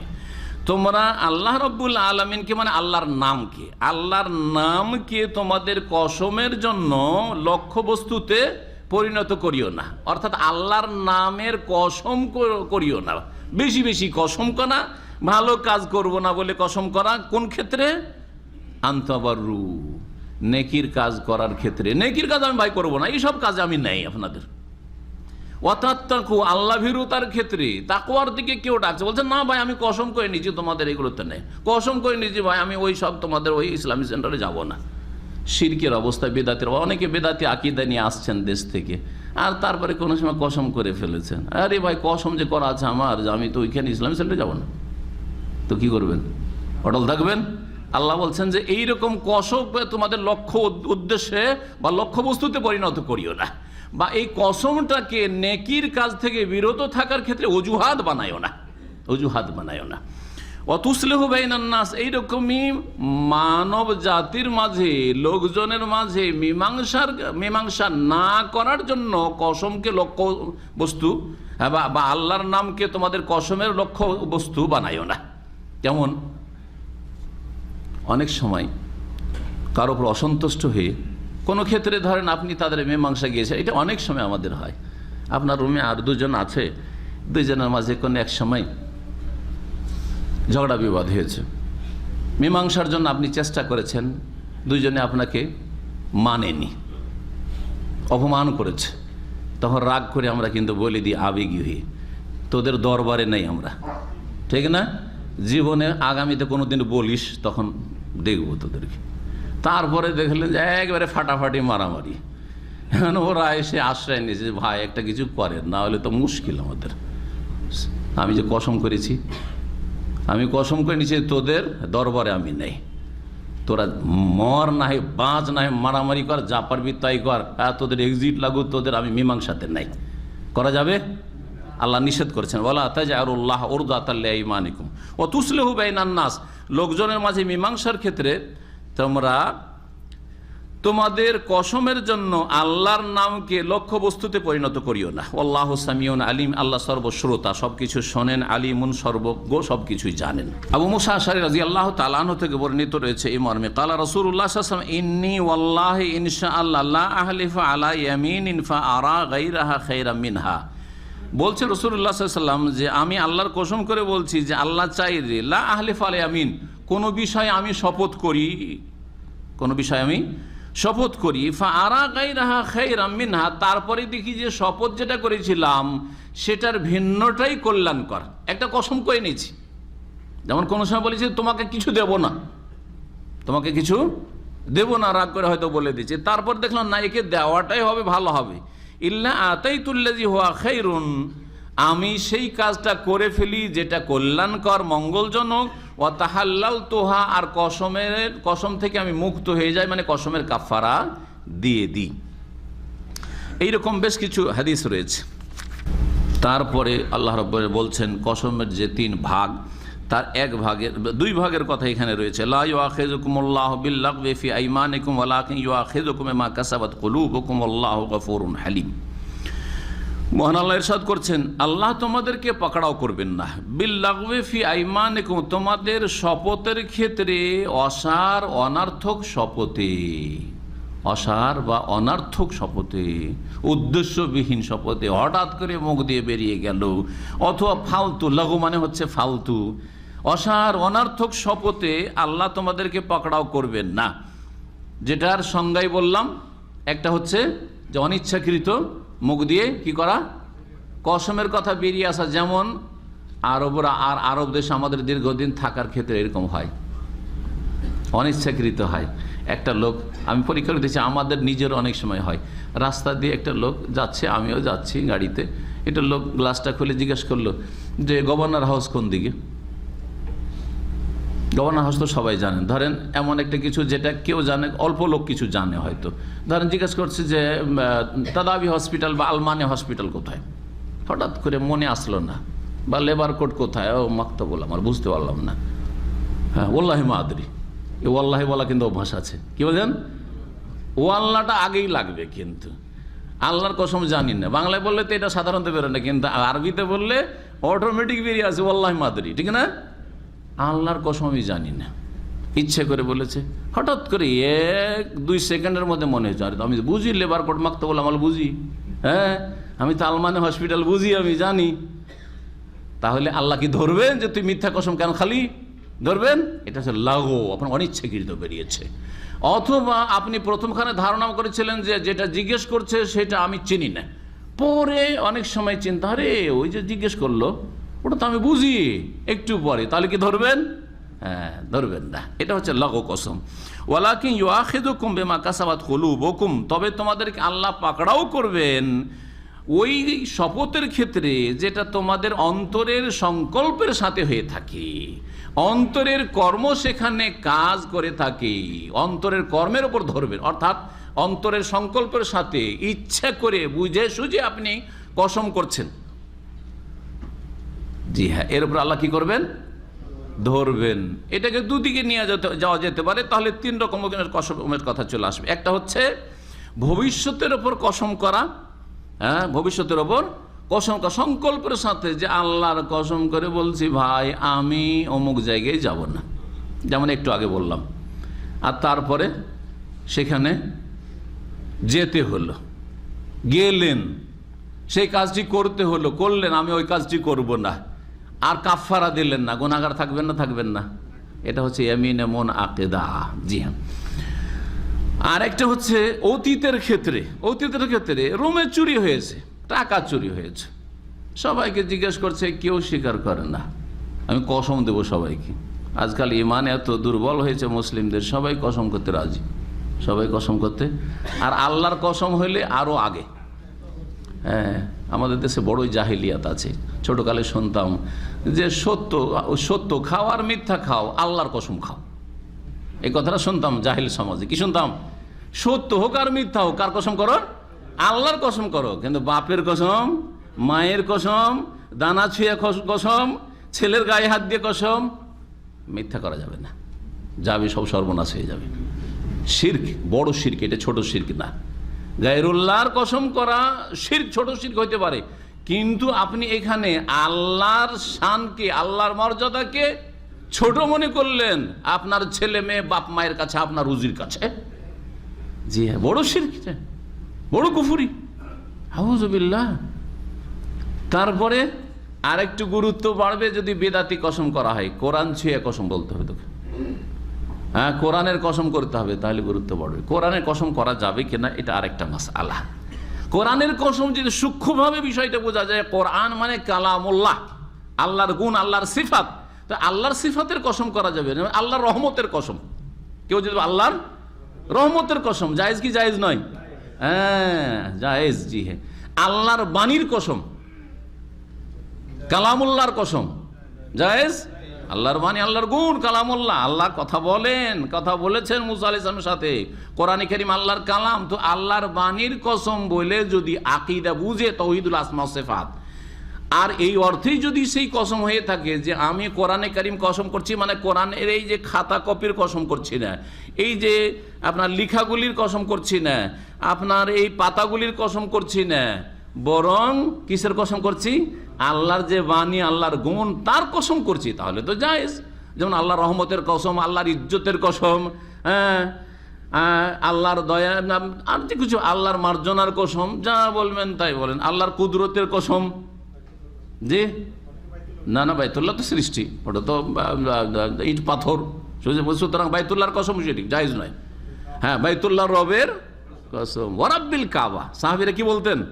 ফুজতু ওয়ারাব্বিল কাবা, কাবার রবের কসম, কিন্তু ওয়াল কাবা না, সেটা জায়েজ নয়।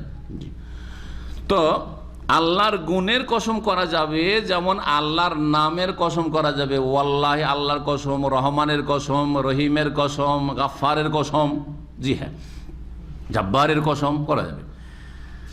তো এই অর্থ যদি হয়তো ঠিক আছে, কিন্তু অধিকাংশ মানুষ কি এটা বুঝে, জনগণ বুঝে যে এই কোরআনটার কসম করছে, যে কোরআনটা হাতে নে, হ্যাঁ তুই কোরআনের কসম কর, তার মানে এই যে এতে আপনার কাগজগুলি আছে, পেপার আছে, আর যে কালি লেখা আছে, এটার কসম, তো এটা তো সৃষ্টি, এটা যদি হয় তাহলে জায়েজ নয়।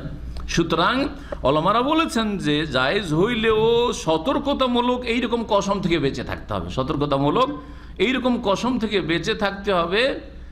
আর আল্লাহর কসম অথবা আল্লাহর গুণের কসম করেন, এটা হওয়া উচিত। আর কোরআন হাতে ধরাবেন এইরকম কেনই বা করবেন?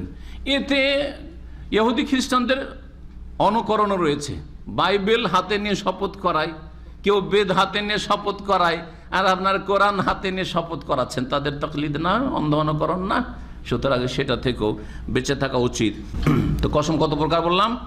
3 প্রকার। অতীতে যা ঘটে গেছে, হ্যাঁ ঘরে চুরি হয়েছে, কেউ স্বীকার করছে না, আর নিয়েছে, আসলে চোর চুরি করেছে, ও কসম করে নিল সবার দেখা দেখে, আমাকেও বাঁচতে হবে, সবাই তো কসম করেই নিল, আমি যদি বলি আমি কসম করবো না তো ধরা খেয়ে যাবো, তার মধ্যে আমিও কসম, তাহলে এটাকে কি বলা হয়?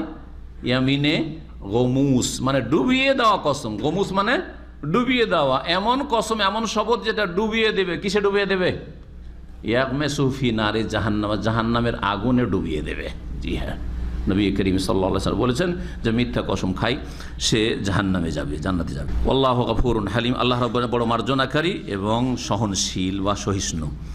তারপরে মাসআলা রয়েছে স্বামী স্ত্রীর আর একটি মাসআলা, সেটা হচ্ছে ইলার মাসআলা। লিল্লাযিনা ইউলুনা মিন নিসাইহিম তারাব্বুসু আরবাআতি আশহুর ফাইন ফাউ ফাইনাল্লাহা গফুরুর রহিম ওয়া ইন আযামুত তালাক ফাইনাল্লাহা সামিউন আলীম। আল্লাহ বলছেন ওই সব লোকদের জন্য বলা হচ্ছে যারা তাদের স্ত্রীদের সাথে ইলার শপথ করে। কিসের শপথ?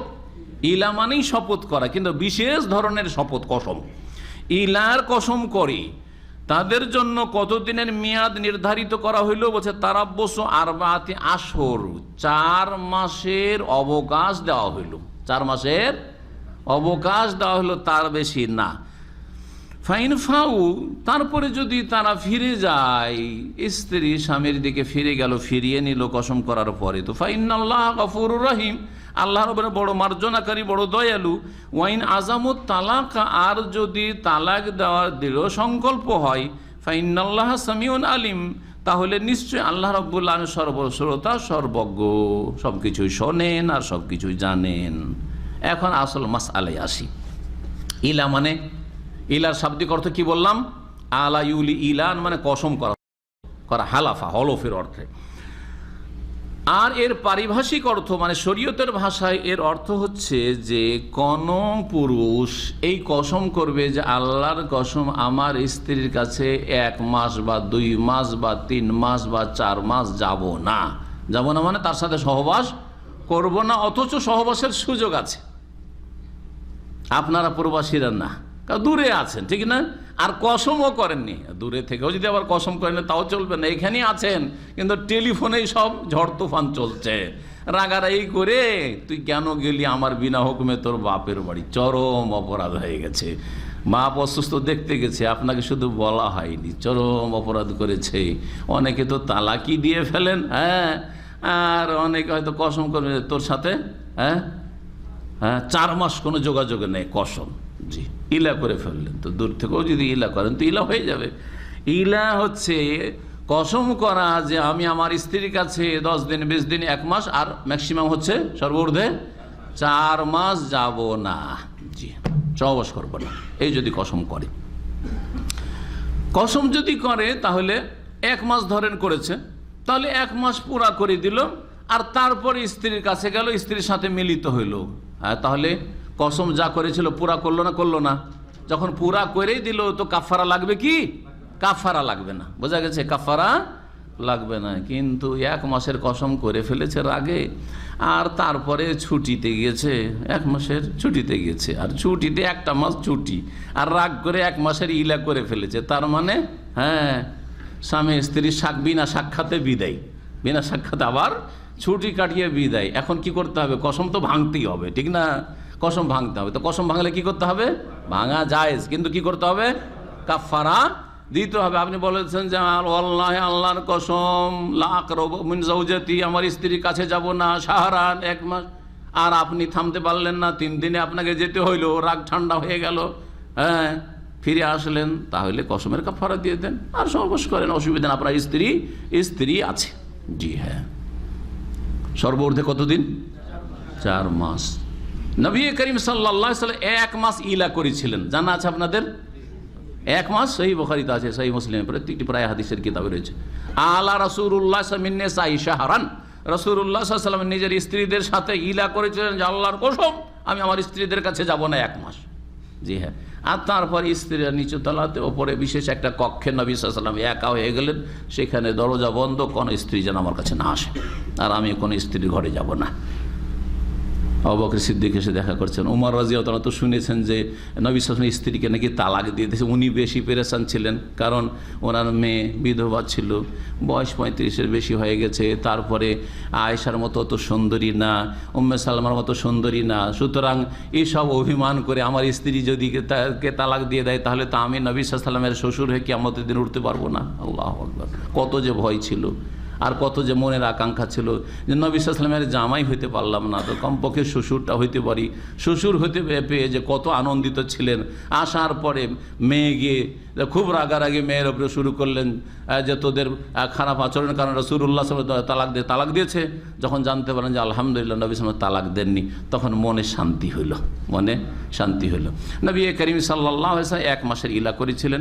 যেদিন 29 দিন হইল সেদিন নেমে আসলেন, আর স্ত্রীদের সাথে সব তখন পালাক্রমে সাক্ষাৎ, এমনি দেখা সাক্ষাৎ করলেন, আর তখন পালা নির্ধারণ করলেন। এই ছিল নবী সাল্লাল্লাহু আলাইহি ওয়াসাল্লামের ইলা। আয়েশা রাদিয়াল্লাহু তাআলা আনহা বলছেন, ইয়া রাসূলুল্লাহ, আপনি না 1 মাসের ইলা করেছিলেন, তো এখন তো 1 মাস জুটেনি, 29 দিন হয়েছে। 1 মাস হয়নি, 29 দিন হয়েছে। জি হ্যাঁ, চিন্তা করছেন জি নারী জাতি কেমন, ওদের মন চাই, কিন্তু তারপরে এইরকম কথা। জি হ্যাঁ, তখন নবী কারীম সাল্লাল্লাহু আলাইহি ওয়াসাল্লাম কি বলেছিলেন যে আশ-শাহরু হাকাযা ওয়া হাকাযা ওয়া হাকাযা, জি মাস এইরকম আর এইরকম হয়, মানে 29ও হয় আবার 30ও হয়। তো এই মাসটা 29 গিয়েছে, কথা বোঝা গেছে? জি জি, আল্লাহু আকবার। নবী সাল্লাল্লাহু আলাইহি ওয়াসাল্লাম এরকম ইলা করেছেন। সুতরাং কেউ যদি ইলা করে ভালো মানুষ, এটা কোনো দোষণীয় না, জায়েজ আছে। পানিশমেন্টের জন্য একটু চমকানোর জন্য, একটু সতর্ক করার জন্য, একটু সংশোধনের জন্য। উদ্দেশ্য হবে কি? উদ্দেশ্য হবে সংশোধন, ইসলাহ করা। উদ্দেশ্য কষ্ট দেওয়া না, আর জুলুম করা, অবিচার করা নয়। আপনার উদ্দেশ্যের উপর, নিয়তের উপর আপনার আমল নির্ভরশীল। ইন্নামাল আমালু বিন্নিয়াত। 4 মাস সর্বঊর্ধ্বে আপনি কসম করতে পারেন, 4 মাসের বেশি করা জায়েজ নয়। যখন 4 মাস পুরা হয়ে যাবে তারপরেও স্ত্রীর কাছে যাচ্ছে না, ও রাগ ঠান্ডা হচ্ছে না, যদি এরকম হয়, তখন মুসলিম সরকার বা মুসলিম সরকারের আদালত বাধ্য করবে ওই স্বামীকে। এই কথা আল্লাহ কোরআনে কারিমে বলছেন এই আয়াতে। এখন বুঝুন কি করবে, যে হয় এইটা না হয় ওইটা। কোনটা? হয় ফিরিয়ে নাও, আর না হলে তালাক দাও। ও বলছে আমি ফিরিয়েও নিব না আর তালাকও দিব না, এরকম ঝুলিয়ে রাখবো, চলবে? আচ্ছা, না, চলবে না। আল্লাহ কি বলছেন শোনেন। এখন আসুন আয়াতে বলছেন যে ফাইন ফাউ 4 মাস ঊর্ধ্বে তারা বসো, আর বাতি আসর 4 মাসের অবকাশ দেওয়া হলো। ফাইন ফাউ, তারপরে যদি ফিরে আসে, 4 মাস হয়ে গেছে, স্ত্রীর কাছে ফিরে চলে আসলো, স্ত্রীর সাথে মিলিত হইলো, ফাইনাল্লাহ গফুরুর রহিম, ভুল ত্রুটি আল্লাহ মাফ করবেন, ঠিক করেছে। ওয়াইন আজামুত তালাক, আর যদি বলেন 4 মাস পরেও আমি আমার স্ত্রীকে চাই না, জি হ্যাঁ, কারণ ও সোজা হয়নি 4 মাসেও, তাহলে তালাকের সংকল্প করেছো, তালাক দাও, তালাক দিয়ে দাও। ফাইনাল্লাহ সামিউন আলিম, আল্লাহ সবকিছু শুনছেন এবং সবকিছুই জানছেন। দুটোর একটা করতে হবে। এই আয়াত দ্বারা ফিকহি একটি মাসআলা প্রমাণিত হয়, যে মাসআলায় ইখতিলাফ রয়েছে ফুকাহায়ে কেরামদের মাঝে। শাফিঈ, মালিকি আর হাম্বলি এবং আহলে হাদিস মুহাদ্দিসিন, তাদের মত হচ্ছে যে 4 মাস হওয়ার পরে সাথে সাথে তালাক হবে না অটোমেটিকলি, বরং তারপরে সেই স্বামী হয় স্ত্রীকে ফিরিয়ে নেবে, আর না হলে তালাক দিতে হবে, তাহলে তালাক হবে, তালাক দিতে হবে, তাহলে তালাক হবে। পক্ষান্তরে হানাফি মাযহাব বলছে যে যেমনই 4 মাস শেষ হবে তেমনই কি হয়ে যাবে, তালাক হয়ে যাবে, আর তালাক দেওয়াই লাগবে না। মুজাররাদ ইলা বলছে, মুজাররাদুল ইলা তালাকুন, ইলা যদি এই ইলার কসম করি আর 4 মাস পূর্ণ করে দেয়, তাহলে স্ত্রী কি হয়ে যাবে, বিচ্ছিন্ন হয়ে যাবে, তালাকে বায়েন হয়ে যাবে তাদের কাছে। কোরআনে কারীমের বাকভঙ্গিমা কি বলে এখন শুনেন। কোরআনে কারীম কি বলে, 4 মাস অবকাশ দেওয়া হলো, তারপরে ফাইন ফাউ, যদি ফিরে, তাহলে বোঝা গেল ফিরার অবকাশ আছে। আর যদি না ফিরে, তারপরে আয়াতে বলছেন 227 নম্বর, ওয়াইন আজামুত তালাক, আর যদি তালাকের জন্য সংকল্প করে, তাহলে বোঝা গেল তালাক দেওয়া লাগবে নিয়ত করে, বোঝা গেছে। বিনা নিয়তে তালাকের নিয়ত নেই, আর 4 মাস একদিন হয়ে গেছে, আর মুফতি সাহেব হানাফি এসে ফতোয়া দিল যে তোমার বিবি তালাক হয়ে গেছে, শেষ হয়ে গেছে, কারণ 4 মাস একদিন হয়ে গেছে, এটা চলবে না, আয়াতের খেলাফ, বোঝা গেছে কিনা? জি হ্যাঁ। তো আয়াতেই রদ রয়েছে, খণ্ডন রয়েছে এই ফতোয়ার। তারপরে চলুন, মহান আল্লাহ বলছেন ওয়াল মুতাল্লাকাতু ইয়াতারাব্বাসনা বিআনফুসিহিন্না সালাসাতা কুরু, আয়াত নম্বর 228। তালাক প্রাপ্তাদের বিধান, যেসব মহিলাদেরকে তালাক দেওয়া হয় তাদের বিধান এবং তাদের ইদ্যতের বিধান। বলছেন মহান আল্লাহ, তালাক প্রাপ্তা নারীরা ইয়াতারাব্বাসনা বিআনফুসিহিন্না, প্রতীক্ষা করবে, মানে ইদ্যত কাটাবে, সালাসাতা কুরু, 3 করু, 3 করু, 3 মাসিক অথবা 3 পবিত্রতা, 3 মাসিক অথবা 3 পবিত্রতা। করুনের বহুবচন। এই করুর অর্থ দুটি হয়ে থাকে, আরবিতে বা যে কোনো ভাষাতে, যে কোনো ভাষায়, তার মধ্যে আরবি ভাষাও, যে কোনো ভাষায় আমরা একটা কথা বলি প্রতিশব্দ। কি বলি? প্রতিশব্দ। কোনটাকে বলা হয়? শব্দ দুটা না শব্দ একটা? প্রতিশব্দ কোনটাকে বলা হয়? যেটার শব্দ 2টা আর অর্থ একটা, ঠিক না? শব্দ 2টো আর অর্থ হচ্ছে একটা, 2 বা তার বেশি, কয়েকটা শব্দ কিন্তু সবগুলির অর্থ হচ্ছে এক, এটাকে প্রতিশব্দ বলা হয়, মুতারাদেফ। এটাকে আরবিতে কি বলা হয়? মুতারাদেফ বা মুরাদেফ বলা হয়। আর এর বিপরীত আরবিতে বলা হয় মুশতারিক। কি বলা হয়? বা মুশতারিক বা মুশতারাক, মানে এমন একটা শব্দ, এর বিপরীত হলো শব্দ হচ্ছে একটা আর অর্থ হচ্ছে 2টো বা তার বেশি, ততোধিক, হ্যাঁ, একাধিক। শব্দ এক আর অর্থ হচ্ছে একাধিক। তো করু শব্দটি হচ্ছে লফজে মুশতারিক, ওলামারা বলছে মুশতারাক, এমন শব্দ যেই শব্দের দুটি অর্থ রয়েছে। একটা হচ্ছে মাসিক হাইজ, করু মানে হচ্ছে হাইজ মাসিক, আর করু মানে হচ্ছে দুই মাসিকের মাঝখানে যে নারীদের পবিত্রতার পিরিয়ডটা রয়েছে সেটাকেও কি বলা হয়, করু বলা হয়। এখন এই করুর অর্থ নিতে গিয়ে উলামায়ে কেরামরা দ্বিমত করেছে।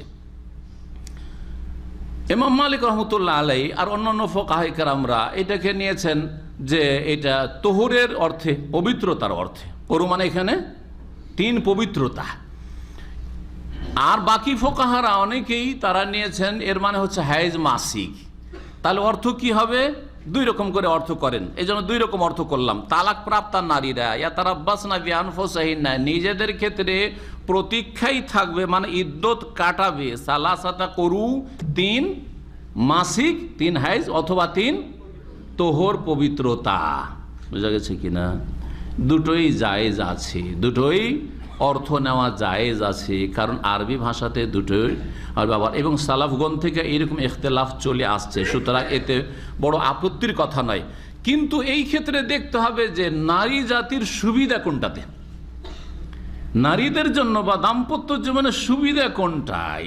জি হ্যাঁ, ইদ্যত কাটাইতে হবে কতদিন? 3 মাসিক অথবা 3 পবিত্রতা। আচ্ছা, তালাক দেওয়ার ক্ষেত্রে মনে রাখবেন যে মাসিক অবস্থায় তালাক দেওয়া হারাম, মাসিক অবস্থায় তালাক দেওয়া হারাম। তালাক দিতে হবে ফালিউতাল্লিকহা তাহিরান আও হামিলান। নবী করিম সাল্লাল্লাহু আলাইহি ওয়াসাল্লাম আব্দুল্লাহ বিন উমরের তালাকের ঘটনায় বলেছেন উমর রাদিয়াল্লাহু তাআলা আনহুকে যে যেন ইবনে উমর যদি তালাক দিতে হয় তাকে, তাহলে সে যেন তালাক দেয় স্ত্রীকে তাহিরান, পবিত্র অবস্থায়, অর্থাৎ মাসিক থেকে পবিত্র হইল, হওয়ার পরে যেন কোনো সহবাস না হয়। সহবাস হয়ে গেলে বাচ্চা পেটে ধরার বা গর্ভধারণের আশঙ্কা রয়েছে, পেটে বাচ্চা নিয়ে তালাক নিয়ে যাবে আর স্বামীর সাথে সম্পর্ক ছিন্ন হয়ে গেল, আর ওর বাচ্চা 9 মাস 10 মাস ধরে পেটে করে বয়ে নিয়ে বাড়াবে, আর এতদিন ইদ্যত কাটাবে কেন? এই জুলুম কেন করবে? সুতরাং আল্লাহ রাব্বুল আলামিন আরহামুর রাহিম নারী জাতির রহম করেছেন যে এমন পবিত্রতায় তালাক দিতে হবে যেই পবিত্রতাতে মাসিক ঋতু থেকে পাক হওয়ার পরে কোনো সহবাস হয় নাই। ভালো করে বুঝেছেন না? সুন্নতি তালাক শুনে রাখেন, সুন্নতি তালাক। আর হারাম তালাক, বেদাতি তালাক হচ্ছে হাইজের অবস্থায়, মাসিক অবস্থায় তালাক দেওয়া। বেদাতি হারাম তালাক হচ্ছে একসাথে 3 তালাক দেওয়া। তাহলে সুন্নতি তালাক হচ্ছে পবিত্রতার অবস্থা, এমন পবিত্রতায় মাসিক থেকে পবিত্র হয়ে যেন সহবাস না হয়, সহবাস না করে তালাক দেওয়া, এবং 1 তালাক দেওয়া। কত তালাক দেওয়া? 1 তালাক দেওয়া, 2, 3 নয়। আর সঠিক মতে 2, 3, 100 যদি একসাথে বলে তাহলে কোন বলতেই থাকে, তোকে 50 তালাক, 100 তালাক, 3 তালাক, সঠিক মতে 1টি তালাক হবে। আর এতেই হেকমত রয়েছে, যৌক্তিকতা রয়েছে, এবং এতেই কল্যাণ রয়েছে দাম্পত্য জীবনে, এতে নারী জাতির কল্যাণ রয়েছে, এতে স্বামীরও চিন্তার সুযোগ সুবিধা রয়েছে। একবারই 3টা গুলি ছেড়ে দিল আর হাঁ করে বসে আছে, রাগ ঠান্ডা হওয়ার পরে যাই কি করলাম, আমার ছেলে মেয়ে আছে কি করব, আর স্ত্রীও ভালো হয়ে গেছে, হাই রে কি করব। তখন হারাম রাস্তায় এ হালালা আর হিলার রাস্তা বের করেছে এই অসৎ লোকেরা। কথা বোঝা গেছে? জি হ্যাঁ, সুন্নতি তালাক আবার বলছি যে মাসিক থেকে পবিত্র হওয়ার পরে সহবাস না করেই 1 তালাক দেওয়া। বুঝছেন না? তালাক 3, এই 3 করু মানে 3 হাইজ মাসিক নেওয়া যেতে পারে, 3 তোহর নেওয়া যেতে পারে, কিন্তু কোনটাই মহিলার উপকার রয়েছে এটা দেখার বিষয়। যদি 3 মাসিক ধরেন তাহলে মাসিক থেকে পাক হলো, তারপরে একটা পবিত্রতা গেল, একটা পিরিয়ড গেল না, তারপরে মাসিক আসলো 1 মাসিক, তারপরে আর এক পবিত্রতা গেল, তারপরে আর এক মাসিক, তারপরে আর এক পবিত্রতা গেল, তারপরে আর এক মাসিক। 3 মাসিক পার করবে তাহলে ইদ্যত পার হবে। সময়টা ভালো করে মনে রাখেন। পক্ষান্তরে যদি করো মানে তোহর নেওয়া হয়, পবিত্রতা নেওয়া হয়, তাহলে মাসিক থেকে পাক হওয়ার পরেই তালাক দিয়েছে সহবাস না করে, এইটা একটা তাহারাত বললে গণ্য হয়ে গেল। ইদ্যতের একটা তাহারাত বলে গণ্য হয়ে গেল। তারপরে মাসিক আসলো, তারপরে আরেকটা তাহারাত চলে আসলো, দ্বিতীয় হয়ে গেল। তারপরে মাসিক আসলো একবার, আর তারপরে তাহারাত পবিত্র হতেই কি হয়ে গেল? 3 তোহর হয়ে গেল। সুতরাং ইদ্যত কি হয়ে গেল? শেষ হয়ে গেল। এতে ইদ্যতটা কি হবে? শর্ট, সংক্ষেপ হবে। মুফাসসিরিনগণ এবং ফুকাহায়ে কেরামরা বলেছেন যে এতে নারী জাতির জন্য সুবিধা রয়েছে, কারণ অবশ্যই কেন থাকবে যে ইদ্যত পার হচ্ছে না, সুতরাং অন্য জায়গায় বিবাহ বসতে পারছে না, অথচ অন্য জায়গায় বিবাহ করার বয়স আছে, আর অনেকে তাকে বিবাহ করতে চায়, ভালো ভালো ছেলে ছুটে যাচ্ছে, ঠিক না? জি হ্যাঁ, এই জন্য এই অর্থটা নিলে ভালো। তবে যে কোনো একটা অর্থ নিয়ে ইদ্যত কাটালে চলবে, আল্লাহু আলাম। ওয়ালা ইয়াহিল্লু লাহুন্না আন ইয়াকতুমনা মা খালাকাল্লাহু ফি আরহামিহিন্না ইন কুননা ইউমিননা বিল্লাহি ওয়াল ইয়াউমিল আখির। আর নারী জাতির জন্য হালাল নয়, অর্থাৎ হারাম। কি হারাম? আন ইয়াকতুমনা, যে তারা গোপন রাখবে, লুকিয়ে রাখবে, মা খালাকাল্লাহু ফি আরহামিহিন্না, তাদের জরায়ুতে, গর্ভে যা কিছু আল্লাহ সৃষ্টি করেছেন, অর্থাৎ পেটে বাচ্চা ধরেছে অথবা ধরেনি, এটাকে যদি গোপন রাখে, এটা কার হাতে? পেটে বাচ্চা আল্লাহর হাতে তো আছে, কিন্তু কে জানছে? না, মহিলাই জানবে। মহিলা বুঝতে পারবে যে আমার পেটে বাচ্চা ধরেছে না ধরেনি। তো বাচ্চা ধরলে এক হুকুম হয়ে যাবে ইদ্যতের ক্ষেত্রে, আর বাচ্চা যদি না ধরে থাকে তাহলে আর এক হুকুম হয়ে যাবে, ঠিক কিনা? পেটে যদি বাচ্চা থাকে ওই অবস্থায় তালাক দেয়, ওই অবস্থায় তালাক দেওয়া জায়েজ। পেটে বাচ্চা থাকা অবস্থায় তালাক দেওয়া জায়েজ, কারণ নবী কারীম সাল্লাল্লাহু আলাইহি ওয়াসাল্লাম হাদিসে ফালিউতাল্লিকা তাহিরান আও হামিলান, হয় পবিত্র অবস্থায় তালাক দাও, আর না হলে পেটে গর্ভধারণ করে আছে হামিল অবস্থায় তালাক দাও। তাহলে হামাল অবস্থায় যদি তালাক দেওয়া হয়, আর মহিলা প্রকাশ পায়নি, আর মহিলা দেখছে যে যদি আমি এখন বলে দিই যে আমার পজিটিভ হয়ে গেছে আর পেটে বাচ্চা ধরে গেছে, তাহলে অনেক সময় লেগে যায় ইদ্যত পার করতে। অনেক সময়, কতদিন লাগবে? কতদিন লাগবে বলেন? উলাতুল আহমালি আজালুহুন্না আন ইয়াদানা হামলাহুন্না, সূরা তালাক। সূরা তালাক আল্লাহ বলছেন যে গর্ভধারণকারিণীদের ইদ্যত হচ্ছে আজালুহুন্না, তাদের ইদ্যত হচ্ছে আন ইয়াদানা হামলাহুন্না, যে তারা কি করবে? গর্ভ প্রসাব করবে। যতদিন বাচ্চা ভূমিষ্ঠ না হবে ততদিন তাকে ইদ্যত কাটিতে হবে। তাহলে বেচারি মহিলা 9 মাস ধরে কি ইদ্যতে থাকতে হচ্ছে। তখন ও করলো কি? বলে যে না না, পেটে বাচ্চা ধরেনি। তারপরে বলে দিল যে আমার কি হয়েছে, 3টা মাসিক হয়ে গেছে বা 3 তাহারাত হয়ে গেছে, দিয়ে অন্য জায়গায় বিবাহ বসে গেল। যদি এরকম করে দেয়, আর প্রথম দিকই ছিল গর্ভধারণটা, প্রথম দিকে বিশেষ বড় 4-5 মাস হয়ে যাওয়ার পরে হয়তো তো হয়তো স্পষ্ট হয়ে যাবে, ধরা খেয়ে যাবে, কিন্তু প্রথম দিকে হয়তো 1-2 মাসের মধ্যে এরকম অবস্থায় ছিল। এই অবস্থায় যদি অন্য জায়গায় গিয়ে ধরেন 3 মাসের পেটে বাচ্চা আছে, আর অন্য স্বামীর ঘরে চলে গেল, বিবাহ হয়ে গেল। বিবাহ হওয়ার পরে তখন আস্তে আস্তে প্রকাশ পেল যে পেটে কি আছে? গর্ভধারণ করে আছে, বাচ্চা আছে। এখন এই বাচ্চাটা কার বাচ্চা বলে স্বীকৃত হবে বলুন তো দেখি? কারণ আগের স্বামীর, শরীয়তে তো আগের স্বামীর, কিন্তু মানুষ কি বুঝবে? অবৈধ বা কি করে বুঝবে? মাত্র 3 মাস ছিল, আর ওখানে গিয়ে 6 মাস পেয়ে গেছে। আর সর্বনিম্ন 6 মাস যদি বিবাহের পরে হয় আর বাচ্চা হয়ে যায়, তাহলে সেটা স্বামীর। এটা মাসলা শুনে রাখেন। সর্বনিম্ন হামলের মুদ্দাত, মানে গর্ভধারণের সময়সীমা হচ্ছে কত? 6 মাস। আপনি বিয়ে করলেন, আর বিয়ে করার পরে 6 মাস হয়েছে আর বাচ্চা হয়ে গেল, আপনার অস্বীকার করার অধিকার নেই যে এটা আমার বাচ্চা নয়। বোঝা গেছে কিনা? আপনার স্ত্রী যদি বলে যে এটা আমার স্বামীর, আমি কোথাও অবৈধ কাজে লিপ্ত হইনি, তাহলে সেটা কার? আপনার বলে বিবেচিত হবে। বোঝা গেছে কিনা? এখন এই মহিলা যদি লুকিয়ে রেখে দেয়, আল্লাহ লুকিয়ে রাখা কেন হারাম করলেন?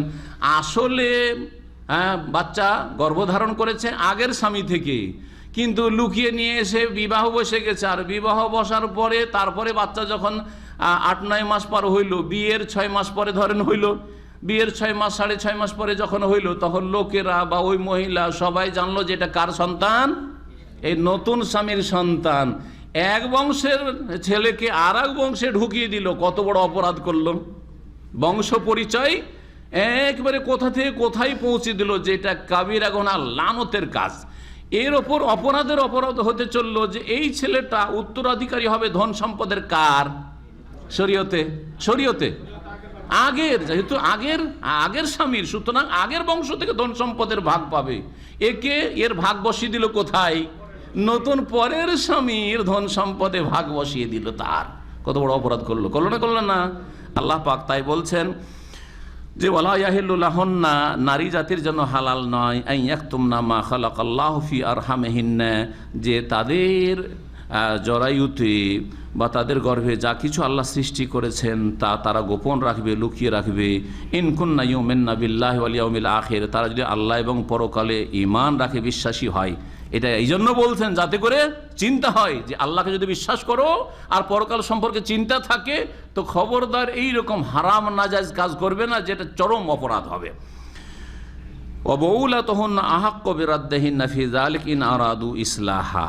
এখন আল্লাহ রাব্বুল আলামিন বলছেন যে একটা লোক তালাক দিল স্ত্রীকে তালাক দেওয়ার পরে তালাকের রাজিতে আছে। তালাকের রাজি মানে তালাক দেওয়ার পরে এখনো ইদ্যতের ভিতরে আছে, ইদ্যত পার হয়নি। এই সময় স্ত্রীকে বলছে যে আমি ফিরিয়ে নেবো, বা স্ত্রীর বাপ মাকে বলছে যে আমি তো তালাক দিয়েছিলাম আপনাদের মেয়েকে, কিন্তু আমার স্ত্রী আমি ফিরিয়ে নিচ্ছি। শ্বশুর শাশুড়ি রেগে আছে, আর স্ত্রীও খুব নারাজ, অথবা ভালো একটা ছেলে পেয়ে গেছে, না না না না আমরা ফিরিয়ে দেবো না। যদি এরকম করে কার চলবে? স্ত্রীর চলবে, স্ত্রীর বাপ মায়ের চলবে, কারণ এখনো ইদ্যতের ভিতরে আছে। যতদিন ইদ্যতের ভিতরে আছে, এই 3 করু মানে 3 হাইজ বা 3 পবিত্রতার ভিতরে আছে, ততদিন তার স্ত্রী বলেই স্বীকৃত। সুতরাং তার বাড়িতেই থাকবে, এক বিছানে থাকবে না, এক কক্ষে থাকবে না, কক্ষ আলাদা করে দিবে, কিন্তু এক বাড়িতে থাকবে। ওয়ালা তুখরিজুহুন্না মিন বুয়ুতিহিন্না ইল্লা ইয়াতিনা বিফাহিশাতিন মুবায়্যানা। আল্লাহ রাব্বুল আলামিন সূরা তালাকে বলেছেন তাদেরকে তোমাদের বাড়ি থেকে বের করে দেবে না। আমাদের দেশের জাহেলরা কি করে? তালাক দেওয়ার সাথে সাথে লাথি দিয়ে স্ত্রীকে খারাপ আচরণ করে বাড়ি থেকে বের করে দেয়, বাড়ির বাইরে তাড়িয়ে দেয়। আর তাড়িয়ে নাও দিল, তালাক দিয়েছে, কাঁদতে কাঁদতে বাপের বাড়ি হাঁটলো, করে না? অথবা শুনতে পেয়েছে, বাপ মা শুনতে পেয়েছে আমার মেয়েকে তালাক দিয়েছে, চলে আসলো, সব বাপ ভাই সব চলে আসলো, সাথে সাথে উঠিয়ে নিয়ে চলে গেল। সবগুলি নাজায়েজ কাজ, সবগুলি হচ্ছে নাজায়েজ কাজ। বিয়ে তো নাজায়েজ, তালাকও নাজায়েজ, আর নাজায়েজ সব আমাদের সমাজে। আউযুবিল্লাহ। কত যে মাসআলা জানা জরুরি, এসব মাসআলা যারা যে কাজটা করবেন তার আগে জানা ফরজ। তালাক দেবেন, তালাকের মাসাইল জানা ফরজ। বিয়ে করবেন, বিয়ের মাসাইল জানা ফরজ, ইত্যাদি। তাই আল্লাহ বলছেন ওয়াবউলাতুহুন্না, বাল মানে হচ্ছে স্বামী, ওর বহু বচন হচ্ছে বউলা। ও বউলাতুহুন্না, আর নারীদের স্বামীরা আহাক্কু বিরাদ্দিহিন্না, তাদেরকে ফিরিয়ে নেওয়ার ক্ষেত্রে বেশি অধিকার রাখে। ফি যালিকা, এই ক্ষেত্রে মানে তালাকে রাজির ক্ষেত্রে, অর্থাৎ এখনো যে ইদ্যতের ভিতরে আছে এই সময়কালে। ইন আরাদু ইসলাহা, যদি তারা আপোষে মীমাংসা চায়, সমস্যার নিষ্পত্তি চাই। ইন আরাদু ইসলাহ, তাহলে আল্লাহ একটা শর্ত লাগিয়েছেন, দেখেন ফিরিয়ে নিতে পারবেন, কিন্তু উদ্দেশ্য কি হতে হবে?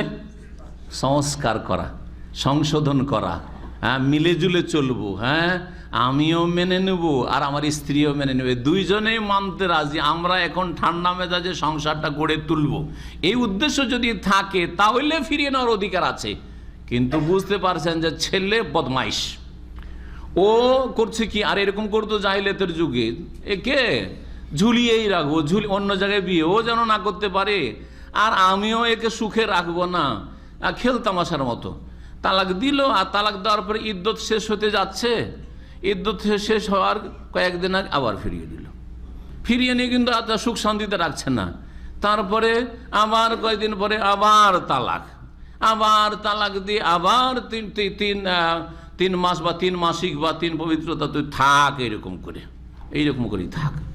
না না না না, যদি তোমার উদ্দেশ্য থাকে যে আমি একে নিয়ে সংসার করতে পারবো, আর স্ত্রীও চায় যে এর ঘরেই আমি আমার জীবনটা কাটাবো, তাহলে ফিরিয়ে নেওয়ার এই স্বামী বেশি অধিকার রাখে। ইন আরাদু ইসলাহা ওয়ালাহুন্না মিসলুল্লাযী আলাইহিন্না বিল মারুফ ওয়ালির রিজালি আলাইহিন্না দারাজা। এখানে স্বামী স্ত্রীর অধিকারের কথা বলছেন। স্বামী স্ত্রীর অধিকার সম্পর্কে যারাই ওয়াজ করে বা আলোচনা করে, এই আয়াতের অংশটুকু তারাকে তেলাওয়াত করতে হয় বা তেলাওয়াত করে, কারণ এই মর্মে গুরুত্বপূর্ণ একটা আয়াতের অংশ। আল্লাহ কি বলছেন? ওয়ালাহুন্না মিসলুল্লাযী আলাইহিন্না বিল মারুফ, নারী জাতির জন্য অনুরূপ রয়েছে, ওই রকমই রয়েছে যেমনটা তাদের ওপর স্বামীদের ক্ষেত্রে দায়িত্ব রয়েছে বিল মারুফ, সদাচরণের সাথে বা প্রথাগতভাবে। কি অর্থ, কি অর্থ, কি বুঝলেন? কে বুঝেছে একটু বুঝান তো দেখি। ওয়ালাহুন্না মিসলুল্লাযী আলাইহিন্না বিল মারুফ, নারী জাতির তেমনই অধিকার রয়েছে, হ্যাঁ, যেমন তাদের ওপর স্বামীর অধিকার রয়েছে বিল মারুফ, প্রথাগতভাবে বা সদাচরণের সাথে। কি বুঝলেন? অর্থাৎ যেমন স্বামীর ক্ষেত্রে স্ত্রীর কর্তব্য রয়েছে যে স্বামীর অনেক অধিকার রয়েছে, হক রয়েছে, হ্যাঁ, স্বামীর সেবা করবে আর স্বামীর কথা মেনে চলবে, স্বামীর খেয়ানত করবে না, আর স্বামীর বাড়ি ঘরে ধন সম্পদের হেফাজত করবে, ছেলে মেয়েদের প্রতিপালন করবে, ইত্যাদি ইত্যাদি সব যা রয়েছে। ঠিক তেমনই স্ত্রীরও হক রয়েছে। স্বামী অসুস্থ হলে যেমন স্ত্রীকে খেয়াল রাখতে হবে, স্ত্রী অসুস্থ হইলেও আপনার উচিত খেয়াল রাখা, চিকিৎসার ব্যবস্থা করা। আপনার ওপর বেশ কিছু দায়িত্ব দেওয়া হয়েছে, দায়িত্ব ভাগ করে দেওয়া হয়েছে। ভরণ পোষণের দায়িত্বটা আপনার ওপর চাপানো হয়েছে, আর বাড়ি ঘরের দেখাশোনা, ছেলে মেয়েদের প্রতিপালন, আপনার ধন সম্পদের সুরক্ষা, হেফাজত করা এবং ইজ্জতের হেফাজতের সাথে থাকা, এই দায়িত্বগুলি দেওয়া হয়েছে স্ত্রীকে। জি হ্যাঁ, ওয়ালাহুন্না মিসলুল্লাযী আলাইহিন্না বিল মারুফ, স্বামী স্ত্রীর অধিকার বিস্তারিত এখন বলছি না, কারণ সময় আমাদের এত সাথ দেবে না। তবে এর উপরে আলোচনা আমাদের পৃথক পৃথক আছে। স্বামী স্ত্রীর অধিকার বলেও আছে, শুধু নারীদের অধিকারও আছে, আর স্বামীর হক স্ত্রীর ওপর, এসব আলোচনাগুলি আছে। আর অন্যান্য শায়েখদেরও আছে, সেগুলি শুনে বা পড়েও আপনারা উপকৃত হতে পারবেন। তবে হকের দিক থেকে সমান। একটা কথা কি জানলাম আমরা? অধিকারের দিক থেকে স্বামীর অধিকার স্ত্রীর ওপর রয়েছে, স্ত্রীর অধিকার স্বামীর ওপর রয়েছে। যদিও কাজগুলি ভিন্ন ভিন্ন রয়েছে, কিন্তু অধিকার একের অপর ওপর অধিকার, হক রয়েছে। দুজনই সমান কি তাহলে? আল্লাহ বলছেন না, দুজনে সমান না। ওয়ালি রিজালি আলাইহিন্না দারাজা, তবে পুরুষদের নারীদের ওপর বিশেষ মর্যাদা রয়েছে, বিশেষ মর্যাদা রয়েছে বা কিছু মর্যাদা রয়েছে। বিশেষ মর্যাদা বা কিছু মর্যাদা এই জন্য বললাম যে দারাজা, আল্লাহ বলছে দারাজা, জি, একটা নাকেরা বলেছেন। বিশেষ মর্যাদার জন্য বললাম যে সীমাহীন মর্যাদা নেই। কথা বোঝা গেছে? সীমাহীন মর্যাদা নেই যে আপনি মনে করবেন যে আমি যখন স্বামী আমার সব কথাই শুনতে হবে, গুনার কথা শুনতে হবে, ফরজ তরক করার কথা শুনতে হবে।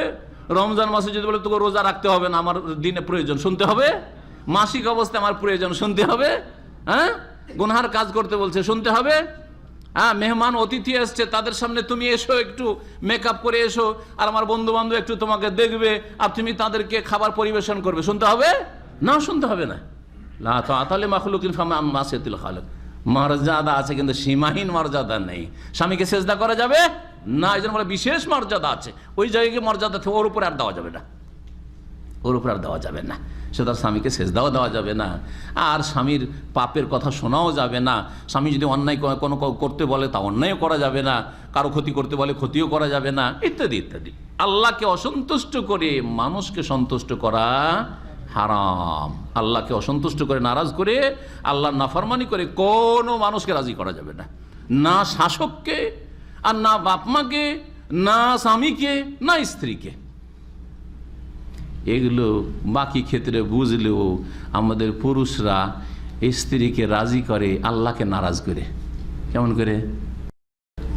দাড়ি মুন্ডন করে, হ্যাঁ, অজুহাত একটাই যে আমার স্ত্রী রাজি হয়েছে না, স্ত্রী রাজি হয়েছে না। আল্লাহ নারাজ, অসুবিধা নাই, স্ত্রী যে রাজি না। হ্যাঁ, দাড়িটা সৃষ্টি করেছে স্ত্রী, দাড়িটা সৃষ্টি করেছে স্ত্রী। সুতরাং স্ত্রী যদি দাড়ি ছাড়তে না বলে কেমন করে ছাড়বো? হ্যাঁ, আউযুবিল্লাহ, আউযুবিল্লাহ। একটু আল্লাহকে ভয় করুন। বলে রিজালি আলাইহিন্না দারাজা, আল্লাহু আজিজুন হাকিম, আল্লাহ রাব্বুল মহাপরাক্রান্ত এবং বিজ্ঞানময়। আত-তালাকু মাররাতান, আল্লাহ রাব্বুল বলছেন তালাক হচ্ছে দুইবারে, তালাক হচ্ছে দুইবারে। আল্লাহ কি বলেন? তালাক মাররাতান বলেন। আত-তালাকু তালকাতান, এটা তো বলতে পারতেন। তালাক দুইটা, দেখেন পার্থক্য, বাংলার ভাষার পার্থক্যটা বুঝেন। তালাক দুইটা আর তালাক দুইবার, কি পার্থক্য? কে বুঝাইতে পারেন? কিছু বুঝলেন না মনে হয়। হ্যাঁ, বলেন কি বুঝেছেন? দুইটা যদি আল্লাহ বলতেন আত-তালাকু তালকাতান, তাহলে দুইটা একসাথে মারলে লেগে যেত। দুইটা একবার, তোকে 2 তালাক দিয়ে দিলাম যা, বা 3 তালাক দিয়ে দিলাম যা, শেষ। 50 তালাক দিলাম, 50টা তো নাই, তো 3-এ নেমে আসলো, শেষ। ঠিক না? না, এই কথা বলে আল্লাহ তালাকু মাররাতান, 2 বারে, 2 বারে, একটা একটা করে দিতে হবে, 2 বারে তালাক দিতে হবে। জি, একবার তালাক দেবেন, তারপরে তাকে 3 করো। যদি মাসিক হয় তাহলে 3 মাসিক বা 3 পবিত্রতা পর্যন্ত ইদ্যত কাটবে। আর এর মাঝখানে স্বামী স্ত্রী দুইজনে বোঝাপড়া করেন, আপনার আত্মীয় স্বজন তাদের স্ত্রীর আত্মীয় স্বজন চিন্তা ভাবনা করুক যে কি করবে, ফিরে যাবে না শেষ করে দিবে এই সম্পর্ক। 3 মাস বা তার বেশি হইতে পারে অনেক সময়, এই সময়টা দেওয়া হইল। যা এই ইদ্যতের ক্ষেত্রে সংক্ষেপ করে দিয়েছি, ইদ্যতের বিষয়টি শুনে নেন। ইদ্যত যাদের মাসিক, যেসব নারীদের মাসিক আসে তাদের ইদ্যত হচ্ছে 3 মাসিক বা পবিত্রতা হইল, ঠিক? কিন্তু যেসব মহিলাদের মাসিক হয় না বা এখন আসেনি, নাবালিকা এখনো মাসিক আসেনি, অথবা 50-55 বয়স হয়ে গেছে, মাসিক বন্ধ হয়ে গেছে, তাদের ইদ্যত তালাক দিলে কত? 3 আশহুর, 3 মাস। ওয়াল্লাহি ইয়াইসনা মিনাল মাহিদ মিন নিসাইকুম ইন ইরতাবতুম ফাইদ্দাতুহুন্না 3 আশহুর। যেসব মহিলারা নিরাশ হয়ে গেছে মাসিক থেকে, আর বাচ্চা কাচ্চা হবে না কারণ মাসিক বন্ধ হয়ে গেছে। ওয়াল্লাহি লাম ইয়াহিদনা, আর যেসব মেয়েদের মাসিক এখনো হয়নি, নাবালিকা, জি হ্যাঁ, তাদের ফাইদ্দাতুহুন্না 3 আশহুর, 3 মাস। তাহলে ওদের 3 মাস হয়ে গেল, ঠিক আছে? জি হ্যাঁ, এইভাবে ইদ্যতগুলি বিভিন্ন আছে। এখন আমরা এগিয়ে যাই, আর বাকি সমস্ত ইদ্যতগুলি ইনশাআল্লাহ তাআলা আগামীতে পূরণ করব। আর একদিন তালাকের আলোচনা হবে, আজকে পুরো শেষ হবে না। আল্লাহ রাব্বুল বলছেন যে তালাক 2 বারে, তাহলে তালাক একটা একটা করে দিতে। ফাইমসাকুম বিমারুফিন, একবার তালাক দেওয়ার পরে, একবার তালাক দেওয়ার পরে ফাইমসাকুন বিমারুফিন, সদ্ব্যবহারের সাথে নিজের কাছে রেখে নাও। আমসাকুম মানে নিজের কাছে রেখে নাও। আও তাসরিহুন বিইহসান মানে ফিরিয়ে নাও আর কি। আও তাসরিহুন বিইহসান, আর না হলে কি করো? তাসরিহ মানে ছেড়ে দাও, বিদায় করে দাও, বিইহসান সদাচরণের সাথে। বিদায় করলেও ভালোভাবে বিদায় করো, যাতে খুশি হয়ে বিদায় হয়, সন্তুষ্ট হয়ে বিদায় হয়। আক্রোশের সাথে বিদায় করিও না, মানহানি করে, লাঞ্ছিত অপদস্থ করে, মারধর করে বিদায় করিও না, গালমন্দ করে বিদায় করিও না, বা খারাপ ব্যবহার করে বিদায় করিও না। তাসরিহুন বিইহসান। আমাদের দেশের তালাক দেনেওয়ালারা এইরকম করে কি? চিন্তা করেন তো, কত যে খারাপ ব্যবহার করে স্ত্রীর সাথে, ওর বাপ মায়ের সাথে। যারাই এসছে বিচার সালিসের জন্য, ওই গ্রামবাসী, ওখান থেকে যারা আত্মীয় স্বজন, তাদেরকে যে কত লাঞ্ছিত অপদস্থ করে। আউযু বিল্লাহি মিনাশ শাইতানির রাজিম। অথচ আল্লাহ বলছেন বেএহসান। ওলামারা বলছেন যে এহসান, যা দিয়ে এহসান হইতে পারে, সুতরাং কিছু গিফট দিয়ে দিলেন, উপঢৌকন দিয়ে দিলেন, বা যেগুলো অলংকার গয়না দিয়েছিলাম চলো দিয়ে দিচ্ছে, আর নেব না, ধরেন যদি পারেন তাহলে, না হলে কিছু নেব না আমি, আর তারপরে ভালো ভাষা দিয়ে, আর কিছু কাপড় চোপড় দিয়ে, আরও মেলা রকমভাবে হতে পারে। আও তাসরিহুন বিইহসান। ওয়ালা ইয়াহিল্লু লাকুম আন তাখুযু মিম্মা আতাইতুমুহুন্না শাইআন ইল্লা আন ইয়াখাফা আল্লা ইউকিমা হুদুদাল্লাহ ফাইন খিফতুম আল্লা ইউকিমা হুদুদাল্লাহ ফালা জুনাহা আলাইহিমা ফীমা ইফতাদাত বিহি তিলকা হুদুদুল্লাহ ফালা তা'তাদুহা। আল্লাহ বলছেন যে তোমাদের জন্য হালাল নয় আন তাখুযু মিম্মা আতাইতুমুহুন্না শাইআন, যা স্ত্রীদেরকে দিয়েছো তা থেকে কোনো কিছু তোমরা ফিরিয়ে নেবে। মোহর দিয়েছেন আর তারপরে তালাক দিচ্ছেন। তালাক দিয়ে তো মোহর দিয়েছিলাম একে ভোগ করার জন্য, আর একে তালাকই দিয়ে দিলাম, তো কেন মোহর দেব? কেড়ে নেব, চলবে না, কিছু নেওয়া যাবে না, নেওয়া যাবে না। তালাক দিয়েছেন আর তার সাথে সহবাস হয়েছে, সুতরাং পুরো মোহরের অধিকারী হয়ে গেছে, সুতরাং সমস্ত তার থাকবে, কোনো কিছু ফিরিয়ে নিতে পারবে না। তবে একটি অবস্থায় নেওয়ার অধিকার আছে, সেটা হচ্ছে বিশেষ রকমের তালাক, যেটাকে বলা হয় খোলা। কি বলা হয় সেটাকে? খোলা বলা হয়। খোলাটা বিবাহ বিচ্ছেদ না খোলা এক রকমের তালাক, এই নিয়ে ফোকাহাদের ইমাম শাফি আর ইমাম আবু হানিফার দ্বিমত থাকলেও অসুবিধা নেই, তালাক বললেও বলা যেতে পারে, অথবা এটাকে ফাসকে নিকাহ বা বিবাহ বিচ্ছেদ বললেও বলা যেতে পারে। এক কথায় খোলা। খোলা কাকে বলে?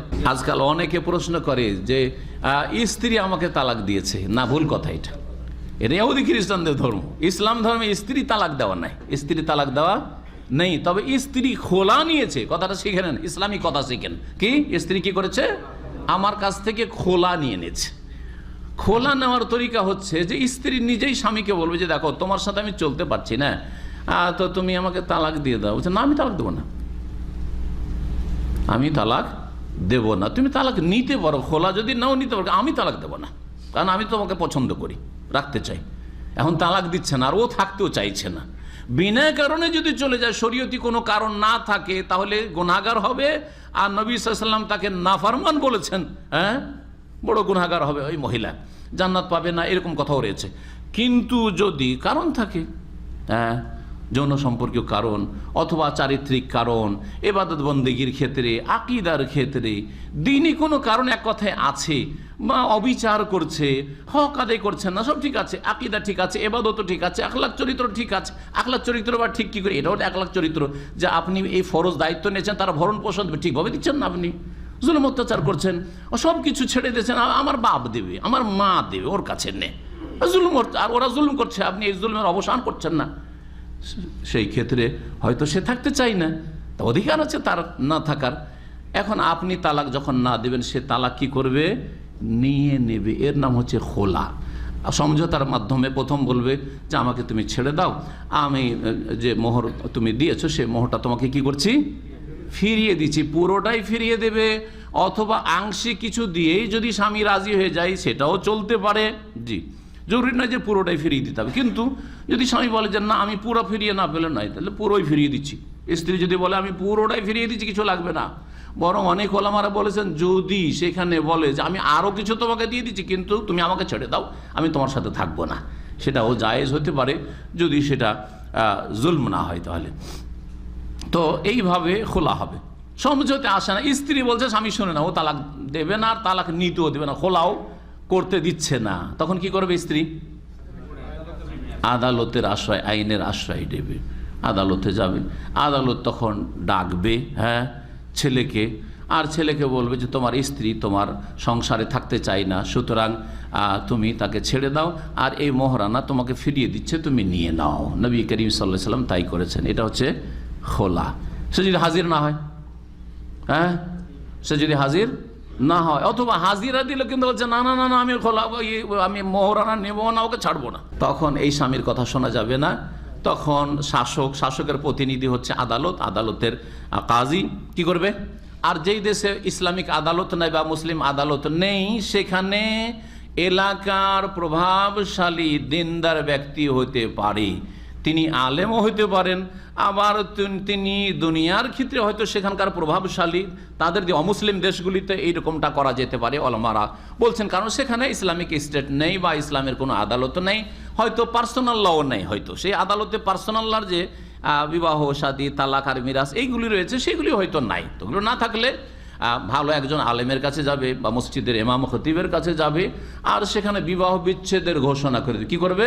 বিবাহ বিচ্ছেদের ঘোষণা করে দেওয়া হবে। সেটা মুসলিম শাসক বা তার প্রতিনিধি দিয়ে হইলেই সেটা হওয়া উচিত, যদি সেটা মুসলিম দেশ হয়, যেমনটা বললাম। এইভাবে খোলা হয়ে যাবে। আল্লাহ রাব্বুল এই খোলার কথা এখানে বলেছেন। সময় এগিয়ে চলে গেছে, অল্প সময় আছে, সুতরাং এখানেই আজকের আলোচনা শেষ করে দিচ্ছি।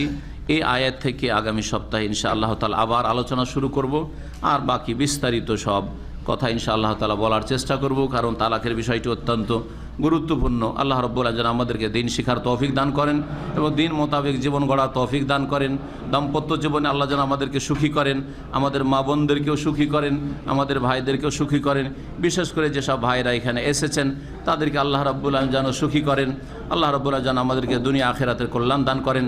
সুবহান রাব্বিকা রাব্বিল ইজ্জাতি আম্মা ইয়াসিফুন ওয়া সালামুন আলাল মুরসালিন আলহামদুলিল্লাহি রাব্বিল আলামিন।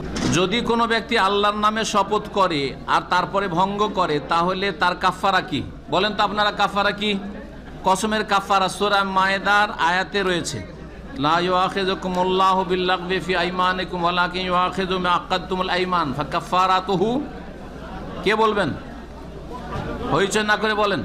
কসমের কাফারা ফাইতামু আশারাতি মাসাকিনা মিন আওসাতি মা তুতঈমুন আহলিকুম আও কিসওয়াতুহুম আও তাহরিরু রাকাবা। তিনটের মধ্যে ইখতিয়ার আছে। ইতামো আশারাতে মাসাকিন, 10 জন মিসকিনকে খাবার দেওয়া বা 10 জন মিসকিনকে পোশাক দেওয়া, কাপড়, হ্যাঁ, লুঙ্গি আর একটা জামা দিলেন হয়তো, হ্যাঁ, আর অথবা গোলাম স্বাধীন করা। কিন্তু আজকাল গোলাম নেই, 3টার মধ্যে স্বাধীনতা আছে, 3টার একটা দিলে হয় আজকাল। তাহলে প্রথম কি করতে হবে? 10 মিসকিনকে খাওয়াবেন, আর না হলে 10 মিসকিনকে কাপড় দিয়ে দেবেন, পোশাক দিয়ে দেবেন। যদি না পারেন ফামাল্লাম ইয়াজিদ ফাসিয়ামু সালাসাতি আইয়াম, যে না পারবে তাহলে 10 মিসকিনের খাবার দিতে না পারলে আজকাল 15 রিয়াল ধরেন, একটা মিসকিনকে খাবার দিলে মোটামুটি কত লাগবে সৌদি আরবে? মোটামুটি 15 রিয়াল ধরেন, মধ্যম 30 রিয়ালও বললাম না, একটু হাইফাই হোটেল 40 রিয়াল বললাম না, আর একেবারে 8-10 রিয়ালও বললাম না। 15 রিয়াল করে যদি হয় তাহলে 10 জনের কত লাগবে? হ্যাঁ, 150 রিয়াল, মোটামুটি 150 রিয়াল। একসময় আমরা 10-15 বছর আগে জিনিসপত্র সস্তা ছিল, বলতাম যে 100 রিয়াল দিলেই চলে যাবে, তো 10 রিয়ালে ভালো মোটামুটি বাংলাদেশি হোটেলে ভালো খাবার পেয়ে যাবেন। তো এই 150 রিয়াল, আর যদি এটা না পারেন তাহলে কি করতে হবে? ফাসিয়ামু সালাসাতি আইয়াম, 3 দিন সিয়াম পালন করবে, রোজা রাখবেন। যালিকা কাফারাতু আইমানিকুম ইযা হালাফতুম, তোমরা যখন হলফ করবে তখন এই হচ্ছে তোমাদের কসমের কাফারা।